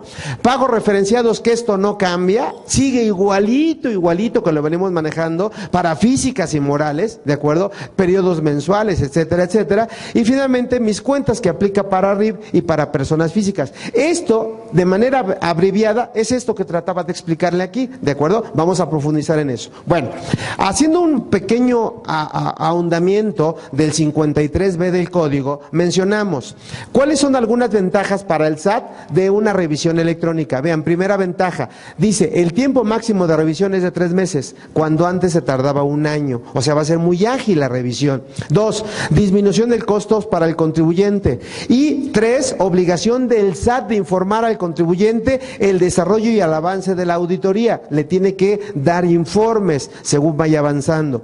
Y las revisiones electrónicas se van a concentrar en renglones, rubros de registro, ejercicios fiscales y contribuciones específicas. Y al hablar de contribuciones específicas, hoy se van a dar cuenta que a lo que le está dando mucho peso el SAT se llama IVA y se llama IEPS. Porque realmente a partir de ahí muchos contribuyentes están comprando facturas, están acreditando un IVA que no corresponde o un IEPS que no corresponde, etcétera. La autoridad está muy atento en todo eso. Sale, seguimos. Bueno, ¿cuáles son algunos datos a título de reflexión que finalmente están circulando en los medios masivos? Vean. Contabilidad electrónica va a facilitar al SAT revisiones. Primer punto dice, la información de las pólizas contables se ingresará a un modelo de riesgo desde luego para el contribuyente, que detectará operaciones realizadas por contribuyentes con esquemas abusivos. Entiéndese que esquemas abusivos, creo que una lámina por ahí me salté o no viene en esta presentación, que se llama operación carrusel. ¿Y qué es la operación carrusel? Bueno, sí viene en su material, aquí me la salté. Bueno, ¿qué es la operación carrusel? De que la autoridad sabe que yo le vendo la factura al contador, ¿me explicó? Y que el contador le regresa el dinero a un tercero, y que ese tercero regresa el dinero a la empresa, ¿me explicó? Fíjense, yo les he de decir lo siguiente, que el punto no es, y es donde está una posibilidad de riesgo, el punto no es en sí mismo la factura o la operación carrusel, porque ustedes pueden hacer eso, y no los invito a que lo hagan, lo pueden hacer, pero deben de hacerlo cumpliendo los requisitos que la misma autoridad establece. Y voy a poner un ejemplo X, y díganme si es una simulación, aunque ustedes y yo sepamos que es a nivel documentos. Yo, José Antonio, ¿de acuerdo? Insisto, no vayan a considerar que es real, simplemente estamos suponiendo. Yo, José Antonio, les emito un CFDI. Primer punto que deben de considerar, el concepto del CFDI. Y les voy a poner como concepto, vean, capacitación. Ojo, ¿es un concepto real? Sí. ¿Es un concepto al cual yo me dedico? Sí. Vean, simplemente estoy formalizando algo que podemos hacer usted y yo. Ahora, número 2, sugiero que hagamos ustedes y yo, vean lo que preguntaba el contador, un contrato. Y que establezcamos en el contrato tiempos, montos, importes, honorarios y demás. ¿Me explicó? Sugiero 3, que se dé un CFDI con requisitos del artículo 29, letra A del Código Fiscal de la Federación. ¿Me explicó? Sugiero también que se entregue un concepto que se llama hoy entregable. ¿Y qué es entregable? En el caso de la capacitación, sorpresa, su constancia. Algunos traen una constancia de la Secretaría de Trabajo y Previsión Social que yo se las firmo, ¿me explicó? Porque sus empresas se las requiere. Y número 2, su carpeta de material, ¿me explicó? Y finalmente establezco como costo 1,000,000 de pesos. La pregunta es, ¿estoy cumpliendo con los requisitos del 69B del Código Fiscal de la Federación? Vean, sorpresa, sí. ¿Y qué puede hacer el SAT ante esto? Nada. El problema es que muchos no tienen uno, no tienen otro, no tienen otro, no tienen otro. Y lo más importante, regresan el dinero a la misma empresa. Y eso es gravísimo, porque la cuenta de acreedores, capital o aportaciones para futuros aumentos de capital está muy inflada. Y esos son hoy cuentas riesgo.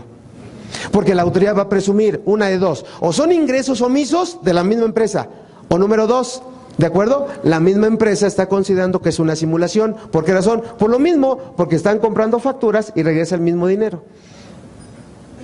Y en los términos del 59, fracción tercera del código, esos regresos del dinero, como no corresponden técnicamente hablando a la operación misma de la empresa, se consideran ingresos. Y ese ingreso causa EICR y ese ingreso causa IVA. ¿De acuerdo? Esa es la realidad, como dicen los chavos, eso es la neta del planeta. Pregunta. Así, échatela, amigo. Una persona física Sí. que le hace trabajos de gestoría, en el caso de incorporación fiscal, Ajá. le emite un CFDI, Ajá. y en el cual le dice que está cobrando asesorías, gestorías, Sí. por 30,000 pesos a una persona moral. Sí. Solamente hace la retención del IVA. Sin embargo, sí existe un contrato el cual especifica el servicio. Sin embargo, no hay esa parte de entregable. Sí. Ahí ¿qué podemos hacer? ¿Cómo lo podríamos deducir? Si no hay entregable, tú lo acabas de deducir, no podrías deducirlo, porque en los términos del 69B se considera una operación simulada. Así, o sea, no hay más respuesta. Allí, ¿cuál sería la parte entregable? Pues, Los trámites que hice. Claro, claro. Sí, es que vean, y así son los clientes. Cuando viene una pregunta, los clientes déjenlos hablar y les dan la pregunta y le dan la respuesta. Y empezó a decir el contador, yo estoy contratando a una persona para que me haga trámites. Entonces, que te entregue una bitácora, decirle, el tal día, a tales horas fui a la Secretaría de Hacienda y hice tal cosas. Y que te lo documente. ¿Me explicó? Ese es tu entregable. Claro. La materialidad, ¿no? Claro, le llaman la materialidad, porque finalmente, ¿cuál es el punto? Si es una prestación de servicio, ese servicio lleva implícito una obligación de hacer, de no hacer o de permitir, que es un servicio. ¿Para qué me contrataste? Para capacitarme. ¿Cuál es el entregable? La constancia. Si me contratas como auditoría, ¿cuál es el entregable?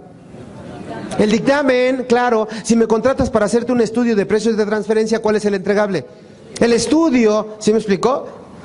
Sale. Esa es tu evidencia, claro. Si no hay entregable, es una simulación. Por favor, adelante. A ver si alcanza el negocio. Sale, échale. Oye, Toño, con todas estas herramientas que te está proporcionando la autoridad, con esa finalidad tiene para que ya los contribuyentes, personas morales, ya no se dictaminen, porque ya más que nada ya los tiene bien controlados, porque ves que ¿cómo se llama? El director del SAR mencionó hace años que Aristóteles mencionó que todos los dictámenes que se presentaban estaban mal presentados. Bueno, mal hechos. Una pregunta, ¿tú crees que las empresas se van a seguir dictaminando con estas herramientas? Lo que dijo el contador es perfectamente real, válido. Y de verdad, ese tal Aristóteles Núñez, de verdad que está diciendo cosas que no debe de decir. Porque esa parte que decía el contador, y salió publicado, decía, de 100 dictámenes que presentan los contadores, 98 dictámenes están mal hechos. Ahora, yo no quiero decir que estén o mal hechos, yo no voy a juzgarlos a ustedes, pero lo cierto es que no están aplicando las NIPS. Y eso tiene una lectura bien interesante, y ahorita te contesto muy rápido. Un párrafo de las NIP, y les doy el antecedente por si quieren checarlo. Dentro de la NIP seria que me habla del marco conceptual, ubiquen la NIP A1, concretamente el párrafo 62, porque cada párrafo viene numerado. Y en el párrafo 62 dice que yo no puedo como auditor emitir una opinión razonable, hablo del concepto de razonabilidad, si no cumplo con el 100% de las NIPs. Y vean, la mayoría de los dictámenes dice, en mi opinión, la información se presenta en forma razonable. Y luego viene una coma increíble. Excepto que no... ¿En serio? ¿A poco no? ¿O estoy mintiendo? Excepto que no aplicaron impuestos a la utilidad, antes llamados diferidos. Excepto que no aplicaron deterioro de activos fijos de larga duración. Y les comparto, excepto que no determinaron la depreciación financiera conforme a las NIPS, y ese es un grave error, señores. Regularmente muchos de nosotros tomamos el porcentaje fiscal para llegar a una depreciación financiera, ¿no es cierto? Y eso tiene una lectura, y la lectura es, está mal. Ahora, ese es mi punto de vista. Punto 2, pregunta al contador. Yo pienso que se va a quitar el dictamen, la sinergia me dice que sí. Porque finalmente la reforma fiscal que me dice, artículo 32, letra A del código, solamente aquellos que tengan ingresos arriba de 100 millones de pesos pueden opción por dictaminarse. Entonces, depende ¿de quién depende dictaminarse? Del contribuyente, siempre y cuando estén arriba de 100 millones de pesos. Pero con esto, con todo esto, el SAT ya no le interesa que se dictaminen o no. ¿Por qué razón? Porque el SAT ya tiene todo. ¿Sí, claro? Sin embargo, el Colegio de Contadores, ¿qué ha dicho? Está respingando el Colegio de Contadores. ¿Por qué razón? Porque el dictamen es algo atribuible necesariamente al contador público, ¿no es cierto? Y le están quitando una fuente de ingresos bien importante y está dejando de recaudar el SAT, vean, está dejando de recaudar el SAT derivado del dictamen arriba de 1.500 millones de pesos al año. De acuerdo que es mucha lana, pero la pregunta sería, ¿cuánto va a recaudar de esto? Entonces es simplemente ganar. Pero bueno, así están las cosas, Así están las cosas. Sale. Entonces, punto 2. Si no hay preguntas, adelante. Punto 2 dice, del análisis de los movimientos registrados en la cuenta de ventas, clientes, bancos y comisiones bancarias, se puede detectar si te está declarando la totalidad de los ingresos. Y eso sí es cierto, señores. Hago un CFDI, me explicó, deposito el dinero en el banco, etcétera, etcétera, o tengo la afectación a clientes. Finalmente, ahí se puede verificar que se están reconociendo el 100% de los ingresos. Ahora, para entrar en materia y para ir avanzando al material, me voy a brincar un poquito, no se me asusten, para hacer un ejemplo muy sencillo y práctico, para que vean a qué se puede entender todo esto. Me voy a adelantar tantito. Piensen en un ejemplo concretamente de ventas. Y voy a hacer referencia al IVA y voy a utilizar el código agrupador, que es la parte que muchos nos preocupa. Bueno, hago un primer paréntesis en esa lámina. Ni la busquen, para que no se retengan. Vean. Cuando nosotros mandamos la balanza de comprobación, ¿de acuerdo? Hay que entender que nosotros manejamos un número de cuenta. Ese número de cuenta sigue igual para ustedes, no cambia. Manejan un nombre de cuenta, ese nombre de cuenta sigue igual para ustedes, no cambia. Manejan saldo inicial, bueno, ya es la parte numérica de ustedes, cargos y abonos y saldo final. En otras palabras, de aquí a acá es exactamente igual a como hoy lo vienen trabajando, no pasa nada. 2 puntos importantes. Uno de los requisitos técnicos que deben de agregar a su balanza de comprobación es este, código agrupador. Y el código agrupador no es otra cosa que un número que me da el SAT, ¿de acuerdo? Para que identifique qué tipo de cuenta estoy manejando, si es activo, pasivo, capital, etcétera, etcétera.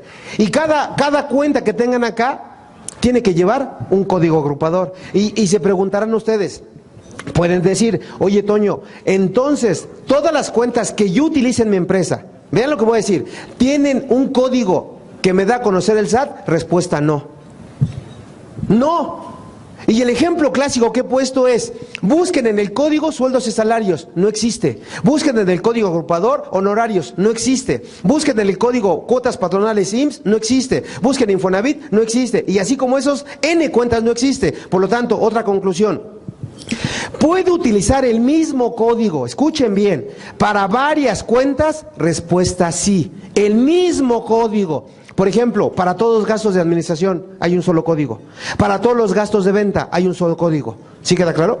Ahora bien, otro punto que de esta lámina dice que ese es un agregado, porque si buscan esta lámina no está este punto dice, la balanza de comprobación se enviará al menos, que ya lo comentaba, a nivel mayor y subcuenta, primer nivel, y aquí está el fundamento. Porque eso no venía aclarado, es donde entra la tercera resolución miscelánea. Bueno, dicho eso, vamos a hacer un ejemplo, pero quiero que vean esto. Esos son los requisitos que de momento vamos a ver después, ¿de acuerdo? Ahora, a partir de aquí, si ustedes observan, es el nombre de cuenta, que es lo que me está proponiendo el SAT. ¿De acuerdo? Que nosotros podemos presumir que es un catálogo de cuentas, pero otra recomendación, no pretendan utilizar esto en su empresa porque se van a castigar ustedes mismos, porque repito, no vienen todas las cuentas. ¿Queda claro? Ahora, número 2, pero sí sus cuentas de ustedes se tienen que ajustar a este código. ¿Sí queda claro? Y vamos a poner una serie de ejemplos, que es la parte sustantiva de lo que hoy nos ocupa. Vean, por ejemplo, en la cuenta de activo dice código 1 para caja, cuenta a nivel mayor. Código 1.1 para caja y efectivo. Entonces, cuando hagan un reembolso de caja, van a poner el código 1.1. ¿Sí me explico? Sale. Bien. Código 2, bancos. Y en bancos solamente al SAT le interesa si son nacionales o extranjeros. Por lo tanto, si utilizan Banamex, Bancomer, ICSE, todos van a llevar el código 2.1. Eso ya te lo tienen que aprender. En otras palabras, vamos a codificar. ¿Sale? El número de cuenta de ustedes, insisto, no cambia. ¿Queda claro? Sale. Ahora bien, número 3, en clientes, vean código 4, clientes nacionales, clientes extranjeros y subrayo partes relacionadas. ¿Por qué razón? Porque se tiene que acompañar un estudio de precios de transferencia para evitar obviamente simulaciones. Bien, ok, y así nos seguimos. Deudores diversos, que son algunas cuentas riesgo. Vean cómo el SAT me está cambiando el escenario. Aquí en deudores diversos ya no ponen nacionales y extranjeros. Ya quiere que le especifiquemos si son funcionarios y empleados, si son socios y accionistas, si son partes relacionadas o otros deudores diversos. Pero si están aquí ustedes, aquí, código 8.2, ¿de acuerdo? Nada más chequen el artículo 140 hoy de la ley del impuesto sobre la renta y dice que el dinero que esté como socio, ¿de acuerdo? El dinero que haya salido a nombre del socio, si no está debidamente documentado y no está considerado en su acta constitutiva, eso tiene una lectura y se llama dividendo ficto. Y van a pagar el 42.86% de impuesto, casi el 43%. Entonces, ¿cuál es un poquito también el trabajo de ustedes como contadores y asesores? Quiten esas cuentas a más tardar el 30 de junio. Reclasifíquenlo, páguenlo, mándenlo como cuenta incobrable. Ahora, si es acreedor diverso, mándenlo al capital o páguenlo. ¿Me explicó? Pero quiten esas cuentas, porque si no, se van a ensartar ustedes mismos. Perdón, pero bueno, solamente así entendemos. ¿De acuerdo? Sale. Ahora, seguimos, vean. Quiero que piensen en empresas, personas morales, porque finalmente esto va dedicatoria a hoy a personas morales, y quiero que vean este código que dice Código 11, impuestos a favor. Y el ejemplo que les pongo, para que vean que no vienen todas las cuentas, vamos a pensar que yo, su contribuyente, me retienen un IVA, porque a mí me pueden retener un IVA, ¿no es cierto? Vamos a pensar que yo vendo desperdicios, persona física o persona moral. No, la ley del IVA dice que en venta de desperdicios se tiene que retener un IVA. Sale. ¿Dónde lo reflejarían? Y solamente observen el código 11 que dice saldos a favor y el código 12 que dice pagos provisionales. ¿Dónde pondrían ese saldo de IVA que me están reteniendo a mí? No es pasivo, ¿eh? A mí me lo están reteniendo. ¿Dónde lo pondrían? No lo pondrían acá, porque ese es el IVA acreditable de sus gastos, de sus inversiones. Observen, no viene esa cuenta. No viene esa cuenta. Entonces, ¿qué dice el SAT? Que también viene en una de mis láminas. Ustedes tienen que identificar con un código la cuenta que están manejando. En otras palabras, no pueden dejar ninguna cuenta sin código. ¿Sí queda claro? Entonces, aquí, por ejemplo, donde dice saldos a favor, ¿yo qué pondría? Y nada más es un ejercicio mental. ¿Qué dice el código 11.6? Y ya le estoy dando un código. Ahora, otro ejemplo.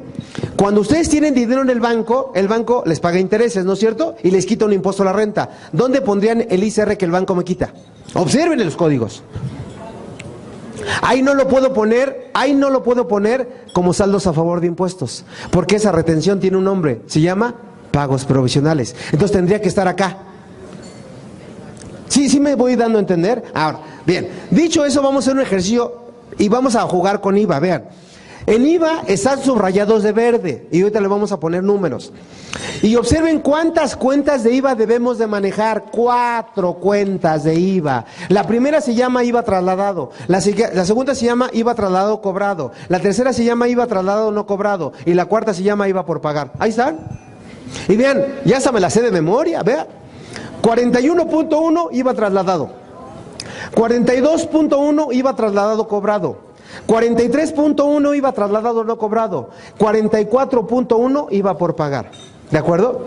Ahora, eso lo tienen que ajustar a su forma de trabajar. Yo siempre he dicho, a ver, si yo vendo a crédito, ¿de acuerdo? Hoy debo de afectar una cuenta que se llama IVA pendiente de trasladar. En otras palabras, estaría afectando el 43.1, ¿de acuerdo? Pero hoy como están las cosas, y viendo esto, sorpresa, debo de hacer dos afectaciones.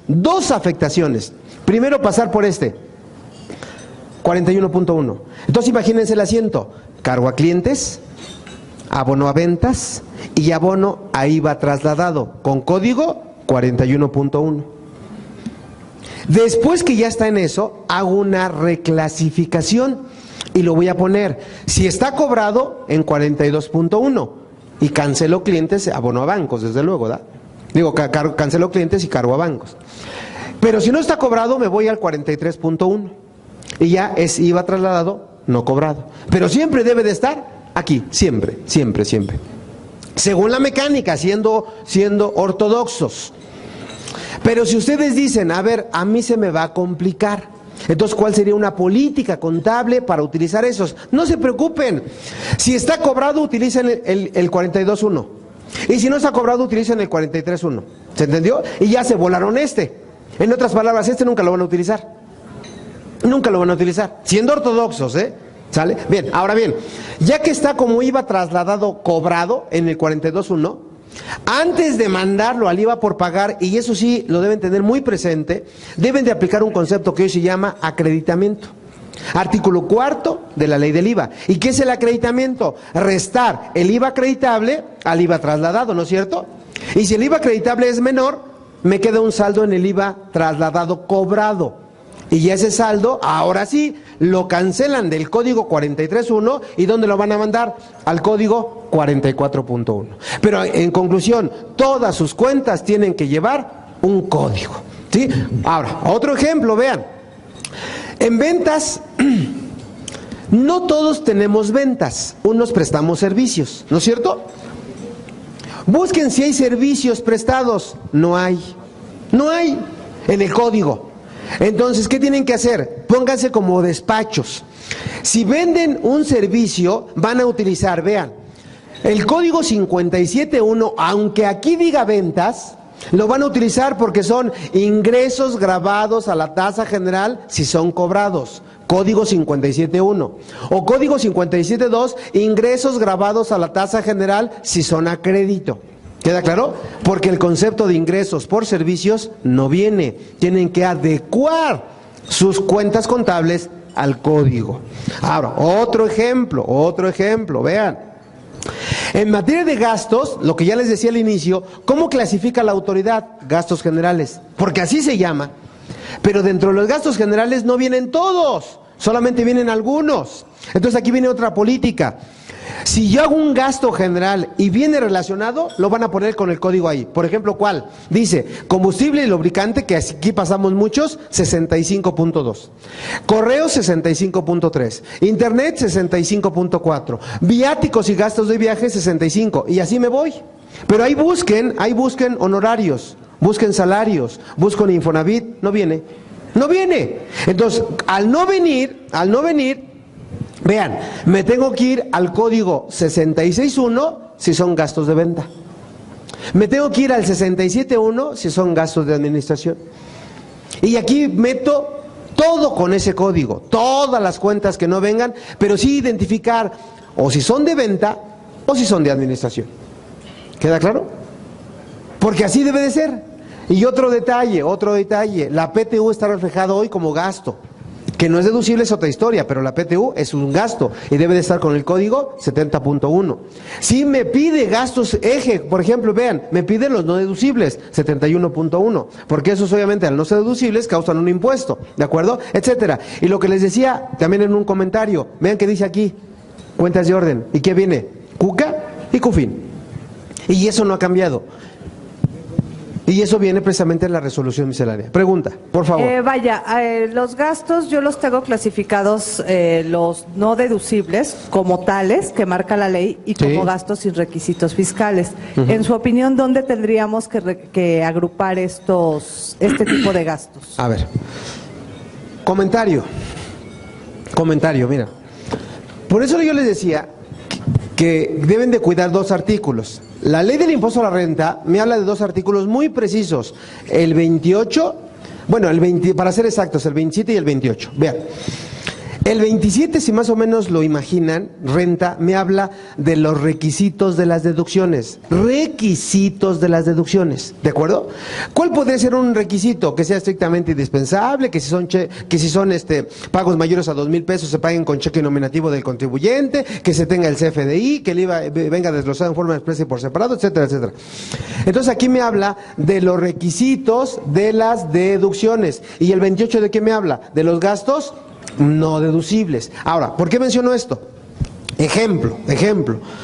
Si tú tienes un pago que vas a hacer a honorarios, persona física, eres persona moral, pero si no lo pagas, es un gasto contable, no fiscal, partida en conciliación. No quiere decir que sea un gasto no deducible, que es muy diferente. ¿Sí queda claro? Entonces tú contablemente lo vas a meter en gasto de administración con el código 67.1 que vimos hace un minuto, ¿de acuerdo? Y vas a meter ahí los honorarios, que en tu contabilidad va a decir honorarios a personas físicas, pero va a estar provisionado, ¿sí se entendió? Y realmente en los gastos técnicamente hablando no deducibles que vienen en el 28, ahí sí vas a afectar los no deducibles. ¿Y por qué esta separación? Porque estos que no reúnen requisitos fiscales se llaman diferencias temporales.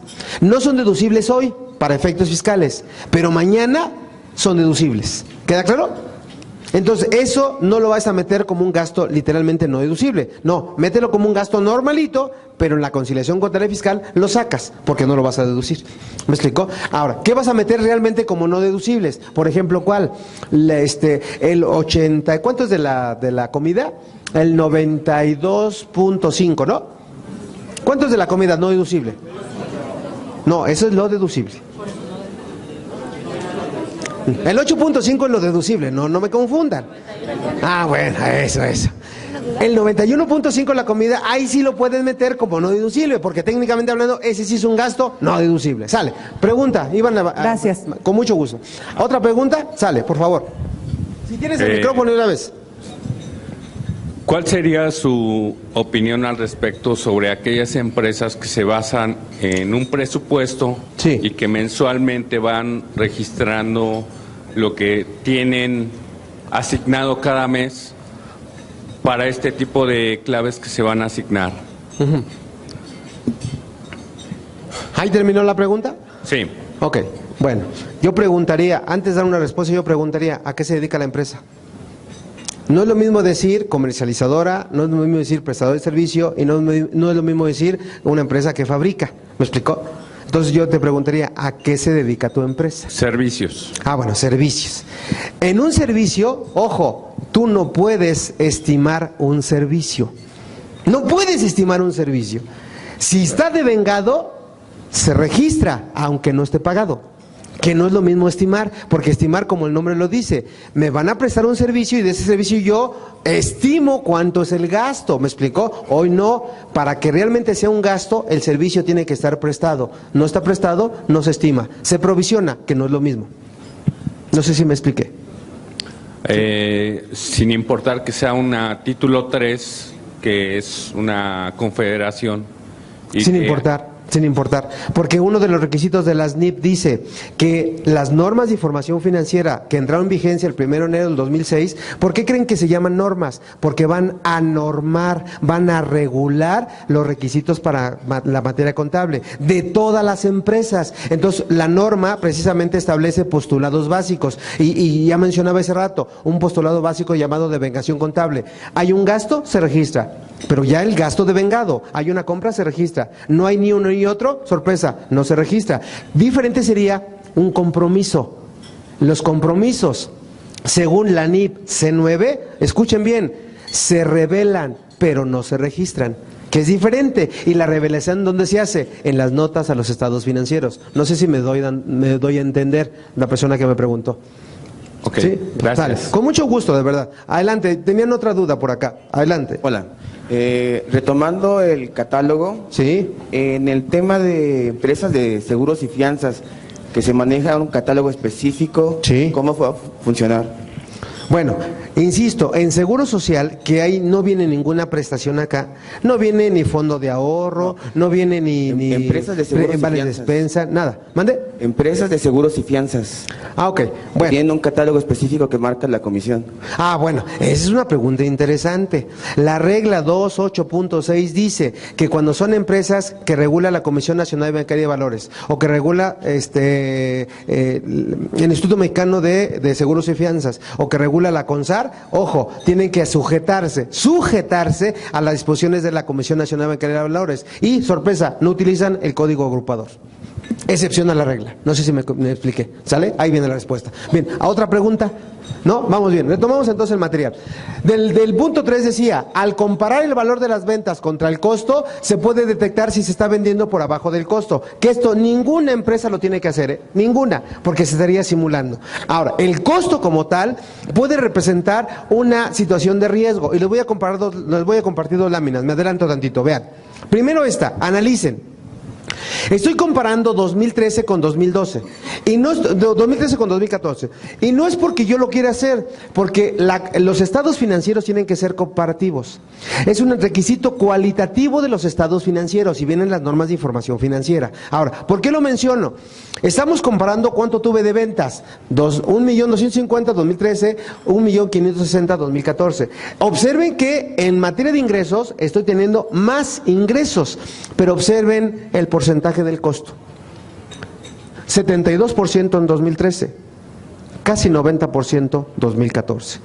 Y esto para el SAT tiene una lectura, y la lectura ¿cuál puede ser? El contribuyente está simulando el costo, porque en este ejemplo ¿cuánto deduciría? El 80%, los 90%, y en este año ¿cuánto deduje? 72%. Y muchos contadores cuidamos esto, porque sabemos que el SAT puede brincar. ¿Y por qué puede brincar? Porque numéricamente hablando es muy fácil manipular el costo, y se los demuestro. Vean, me voy adelantito. Este cálculo, entiéndase que es el cálculo correcto. Tengo inventario inicial, que eso ya no lo puedo manipular porque el SAT ya lo conoce. En los dos casos. Compras tampoco las puedo manipular porque ya tengo el CFDI, ¿se entendió? Sin embargo, el inventario final sí puedo jugar con él, sí lo puedo manipular. Mi inventario final fueron 400,000 y vean cuánto es mi costo, 1.740.000. Si disminuye el inventario final, que me lo puedo llevar a cero, sorpresa, se incrementa el costo. Por fórmula se incrementa el costo. Y es lo que estamos haciendo en la lámina. Si no justificamos frente a una revisión del SAT por qué se incrementó el costo, eso se llama simulación. Es por eso que el SAT me puede pedir, intégrame tu costo y número 2, dame el importe de tu inventario final. Y el inventario final, sorpresa, en mi ejemplo son 400,000, no 100,000, y ahí me puede agarrar. Sin embargo, un buen contador debe de saber que de acuerdo a la NIPSE 4 yo puedo hacer un castigo de inventarios. ¿Y cómo puedo castigar inventarios? Son inventarios reales, porque sí existen, pero puedo identificar inventarios obsoletos, puedo identificar inventarios de lento movimiento, o puedo identificar inventarios que estén echados a perder o que me los hayan robado. ¿Me explico? ¿Y con eso qué hago? Lo saco de inventario y lo mando al gasto, y con eso, sorpresa, disminuye mi inventario y le estoy dando una palomita y deja de ser simulación y se convierte en una estrategia. ¿Sí me expliqué? Porque si no, sí van a tener un gran problema. Regresamos, vean, otro punto aquí.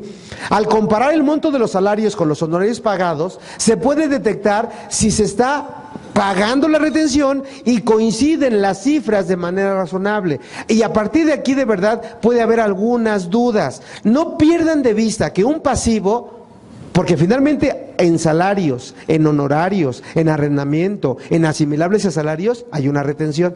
En todos hay una retención. Pero ¿en qué momento se retiene? Me adelanto. Cuando esté efectivamente pagado. No está pagado, no se retiene. Ya está devengado, se registra el gasto y se reconoce el pasivo. Pero dentro del pasivo no desgloso retenciones en ese mes, porque no se está pagando. ¿Sí queda claro? Porque mucha gente dice, es que ya me dio su recibo de honorarios el contador. pero no se lo pagué y ahí dice que le tengo que retener el IVA y le dice que le tengo que retener el impuesto a la renta. Y así lo reflejamos contablemente, mal hecho. Porque si no se ha pagado las retenciones, de verdad, no se tienen que registrar en ese mes. Porque en ese mes, esas retenciones, sorpresa, no se deben. Pregunta. Pero entonces también estaría incumpliendo con otra cosa, porque estaría inflando mi gasto. Amén, porque no escucho. Que en este caso estaría inflando mi gasto. Por ejemplo, cuando tenemos muchos empleados y mi nómina la corto el 30 y la pago el día 5, estaría creando un sobresueldo si no registro esas retenciones. A ver, no entendí. Nada más dejen puntualizar. Todo lo mando a honorarios, si no registro retenciones, estaría inflando los honorarios y también estaría falseando la información, porque estaría diciendo que tengo más honorarios de los realmente erogados o creados. Fíjate que tu comentario me asusta, de verdad, porque si yo digo, fíjate, vamos a pensar que tu nómina como tal, tu nómina, gasto, nómina, que si jugamos, aquí ¿qué código llevaría? 67.1, gastos de administración, jugando con los códigos. Sean 300,000 en el mes de julio. Y tú dices, no lo pagué en julio, lo pagué el 1 de agosto. El 1 de agosto. Hay que aclarar y le pongo un asterisco. Sobre esos 300,000 hay un subsidio para el empleo, pongo una cantidad de 12,000, haciendo los cálculos, y hay un impuesto a la renta causado de a lo mejor 30,000. ¿Queda claro? Si yo con esos datos hago el siguiente asiento, pongo subsidio para el empleo y le pongo 12,000, y abono a impuestos a la renta retenido de 30,000, y abono a sueldos y salarios por pagar lo que resulte, este asiento está mal hecho. ¿Por qué está mal hecho? Porque la nómina es real, ya se devengó, ya me prestaron el servicio, lo único que no he hecho es pagar. Entonces, estos 12,000 no quiere decir que esté inflando nada, simplemente no lo reconozco, porque como no se está pagando la nómina, la misma disposición de renta dice en su artículo 10, el subsidio para el empleo que no esté pagado, sorpresa, no es acreditable. ¿Y está pagado en julio? No. Ahora, otro detalle, la ley del impuesto a la renta dice que mientras no se pague esto, sorpresa, mientras no se pague la nómina, no se tiene que retener el impuesto a la renta. En otras palabras, una nómina en crédito no genera retención. Porque finalmente si es en crédito, porque la estoy pagando el 1 de agosto. Entonces, ¿cuál sería el asiento correcto? No reflejo el subsidio, no reflejo la retención, pero sí reconozco mi pasivo, que eso se llama provisión. ¿Cuánto? 300,000. Y la pregunta es, ¿estoy inflando mis gastos? No sé si a eso te refieres. Simplemente se reconocen. Es más, les cambio un poquito el escenario, que para que vean que realmente algunas cosas no las estamos haciendo en apego a las NIPS. Yo les pregunto, y lo podemos ver, nada más que nos retrasaríamos, nada más espero que me crean. Si ustedes se preguntan en voz alta, oye José Antonio, de acuerdo a lo que dices, yo puedo pensar que el aguinaldo de mis trabajadores de enero, febrero, marzo, abril, mayo, junio y julio ya se devengó, porque ya me prestaron el servicio. Y la pregunta sería, ¿lo tienen reconocido en su contabilidad? Si lo tienen, qué bueno, y pónganse una estrellita, pero si no lo tienen reconocido, sorpresa, ahí sí, tomo tu palabra, contadora, ahí sí estoy falseando mi información contable, porque no estoy reconociendo un aguinaldo que ya me lo gané. Vean la diferencia de este asiento y vean la diferencia del aguinaldo. No sé si quedó claro mi comentario, porque el aguinaldo hoy, y lo dice el artículo 87 de la Ley del Trabajo, dice que cuando una persona no trabaje todo el año, tiene derecho a un aguinaldo proporcional. Y yo ya me gané mi aguinaldo al mes de julio. Agosto está corriendo, pero al mes de julio yo ya tengo ganado mi aguinaldo, cuando mucha gente no lo registra. Y entonces, realmente si la autoridad se pone lista, va a decir, a ver, espérame, tú estás registrando el aguinaldo en diciembre, porque lo pagas en diciembre. Como no está correctamente registrado, escuchen, ese aguinaldo no sería deducible. Eso es a lo que nos vamos a enfrentar, jóvenes. Pregunta, ¿alguien levantó la mano? Sí, en el caso de este trabajador, vamos a suponer que renuncia. Sí. Él tiene derecho a su parte proporcional de aguinaldo, y si no se ha creado la provisión, obviamente no va a ser deducible. Claro, así es. Gracias. Por lo tanto, todos los gastos en el momento que se conozcan se tienen que registrar. ¿Por qué razón? Porque ya están devengados. Por eso les decía, nos cuesta mucho trabajo entender esa devengación. Y me anticipo porque creo que es importante. Ya después terminamos con las reglas para abundar. Fíjense, les voy a compartir, con el ánimo de avanzar, creo que avanzo más así. Vean, les voy a poner un dato. Les voy a decir que la NIF C5 habla de unos conceptos que se llaman pagos anticipados. ¿De acuerdo? Ahora voy a jugar un poquito con los escenarios. Dentro de los pagos anticipados destaca anticipo a proveedores. Y quiero que se vayan haciendo ustedes formulando algunas preguntas. Y destaca también, vean, rentas pagadas por anticipado. Destaca seguros pagados por anticipado. Destaca intereses pagados por anticipado. ¿No es cierto? Ahora, ¿cuál es la diferencia de uno y otro? Hasta le voy a poner otro color, vean. Y espero que no los asuste y espero que estén haciendo las cosas bien. Voy a empezar por lo más suavecito. Vean, de estos tres, que pueden haber más, primer supuesto, ¿son deducibles? Sí. Pero contablemente son cuentas de activo.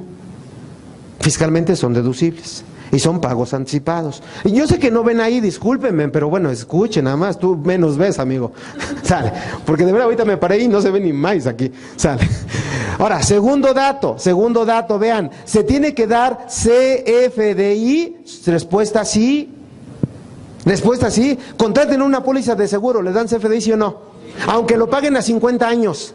¿No es cierto? Cárgalo a mi tarjeta de crédito y lo pago en 50 años. No me importa, pero me dan CFDI. ¿Se entendió? Sale. Ahora, número 3, ¿de acuerdo?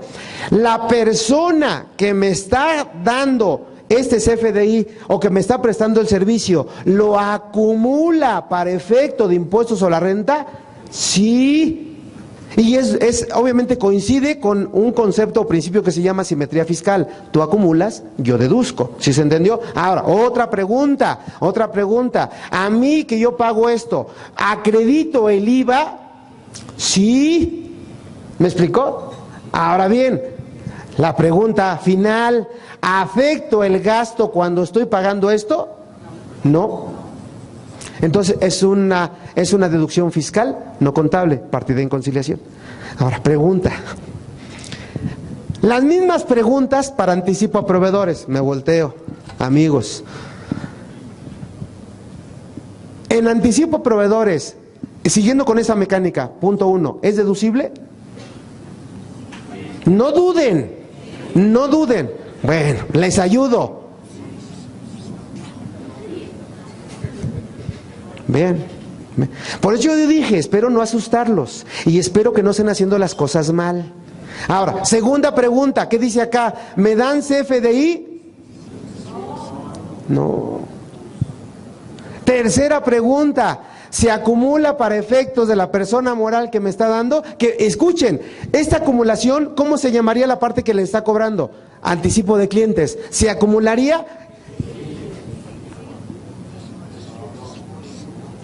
¿Y por qué no? Porque una de las características del anticipo a proveedores, escuchen, no se está dando la enajenación, no hay una transmisión de propiedad, no se está prestando el servicio. Vean la diferencia. Porque si ya se estuviera prestando el servicio, cambiaría de nombre, se llamaría pago a cuenta, no anticipo. Vean la pequeña sutileza entre un concepto y otro. Ahora, ese es otro punto, déjame terminar. Bueno, aquí lo puse, fíjense, dan CFDI, no. Cuando en la práctica lo llaman mal hecho, anticipo a proveedores y dan CFDI. Ese es un monstruo que están creando, de verdad, monstruo. Cuando a lo mejor yo puedo presumir que es pago a cuenta. Pregunta. Disculpe, y para los intereses que se pagan por un préstamo bancario sí, y que no tenemos un CFDI, ajá, ahí ¿cómo se va a considerar? Bueno, espero me crean, porque si me voy a mi máquina me voy a tardar más tiempo. El artículo 29 del Código Fiscal de la Federación, ahorita te doy respuesta, dice: Las personas que tengan ingresos, las personas que realicen actos o actividades, y reforma, las personas que retengan contribuciones, tienen la obligación de emitir un CFDI. Luego entonces, primer pregunta, dijo la contadora, si yo tengo intereses, ¿de acuerdo? Porque le presté dinero a ella, ¿yo le tengo que dar un CFDI, sí o no? Ahí está la respuesta, Que no te lo den es otra historia. Porque se tiene que dar, ¿de acuerdo? Ahora, a un punto importante, si son intereses que cobra o paga las instituciones del sistema financiero, no causan IVA. Pero si son intereses que no sean en el sistema financiero, sorpresa, sí causan IVA. Ahora, otro detalle, ven la importancia de identificar al contribuyente. Si soy persona física con actividades empresariales y yo estoy pagando intereses derivados de la actividad empresarial, lógicamente los intereses son deducibles al 100%, los intereses nominales. Y si yo los cobro, se acumulan al 100%, intereses nominales. Diferente sería por salarios, ¿de acuerdo? Por honorarios o por asimilables a salarios. Si yo cobro intereses o pago intereses, sorpresa, resto o acumulo un concepto que se llama interés real. No es lo mismo. No sé si queda claro. Sí, gracias. Sí, sale. Con mucho gusto. Y si no aterrizan, les voy a compartir mi correo. Les puedo responder una pregunta, pero no abusen, de verdad. Luego de verdad que son muy buenas gentes y los quiero mucho, pero luego hay preguntas que lo leo y parece un libro, 5 hojas para hacerme una pregunta. Bueno, digo, a lo mejor me están contando su historia. Venga, pregunta allá atrás. Una pregunta nada más, por ejemplo. Nada más. Sí, en los pedimentos de importación. ¿La qué? A ver. En los pedimentos de importación, sí. Cuando anticipamos para el gasto, para la importación, no nos dan CFDI con el pedimento de importación. A ver, ¿por el pedimento de importación o por el pago que le estás haciendo a tu proveedor? Que son dos cosas diferentes. Bueno, nada más mandan el formato del pedimento, pero eso no es un CFDI, ¿o sí? Ah, no, claro, pero si es realmente el pedimento, si es un documento que ampara la propiedad y tenencia de las mercancías, claro. Sí, porque ahí viene la factura, lo que estás comprando, el tipo de cambio, los incrementables, bla, bla, bla. ¿Me explicó? Porque ya por la cuenta de gastos, esa ya es otra cosa. Sí, claro. Ajá. Sí. Pero entonces ahí vamos a anexar el pedimento, no lo podemos anexar a las pólizas.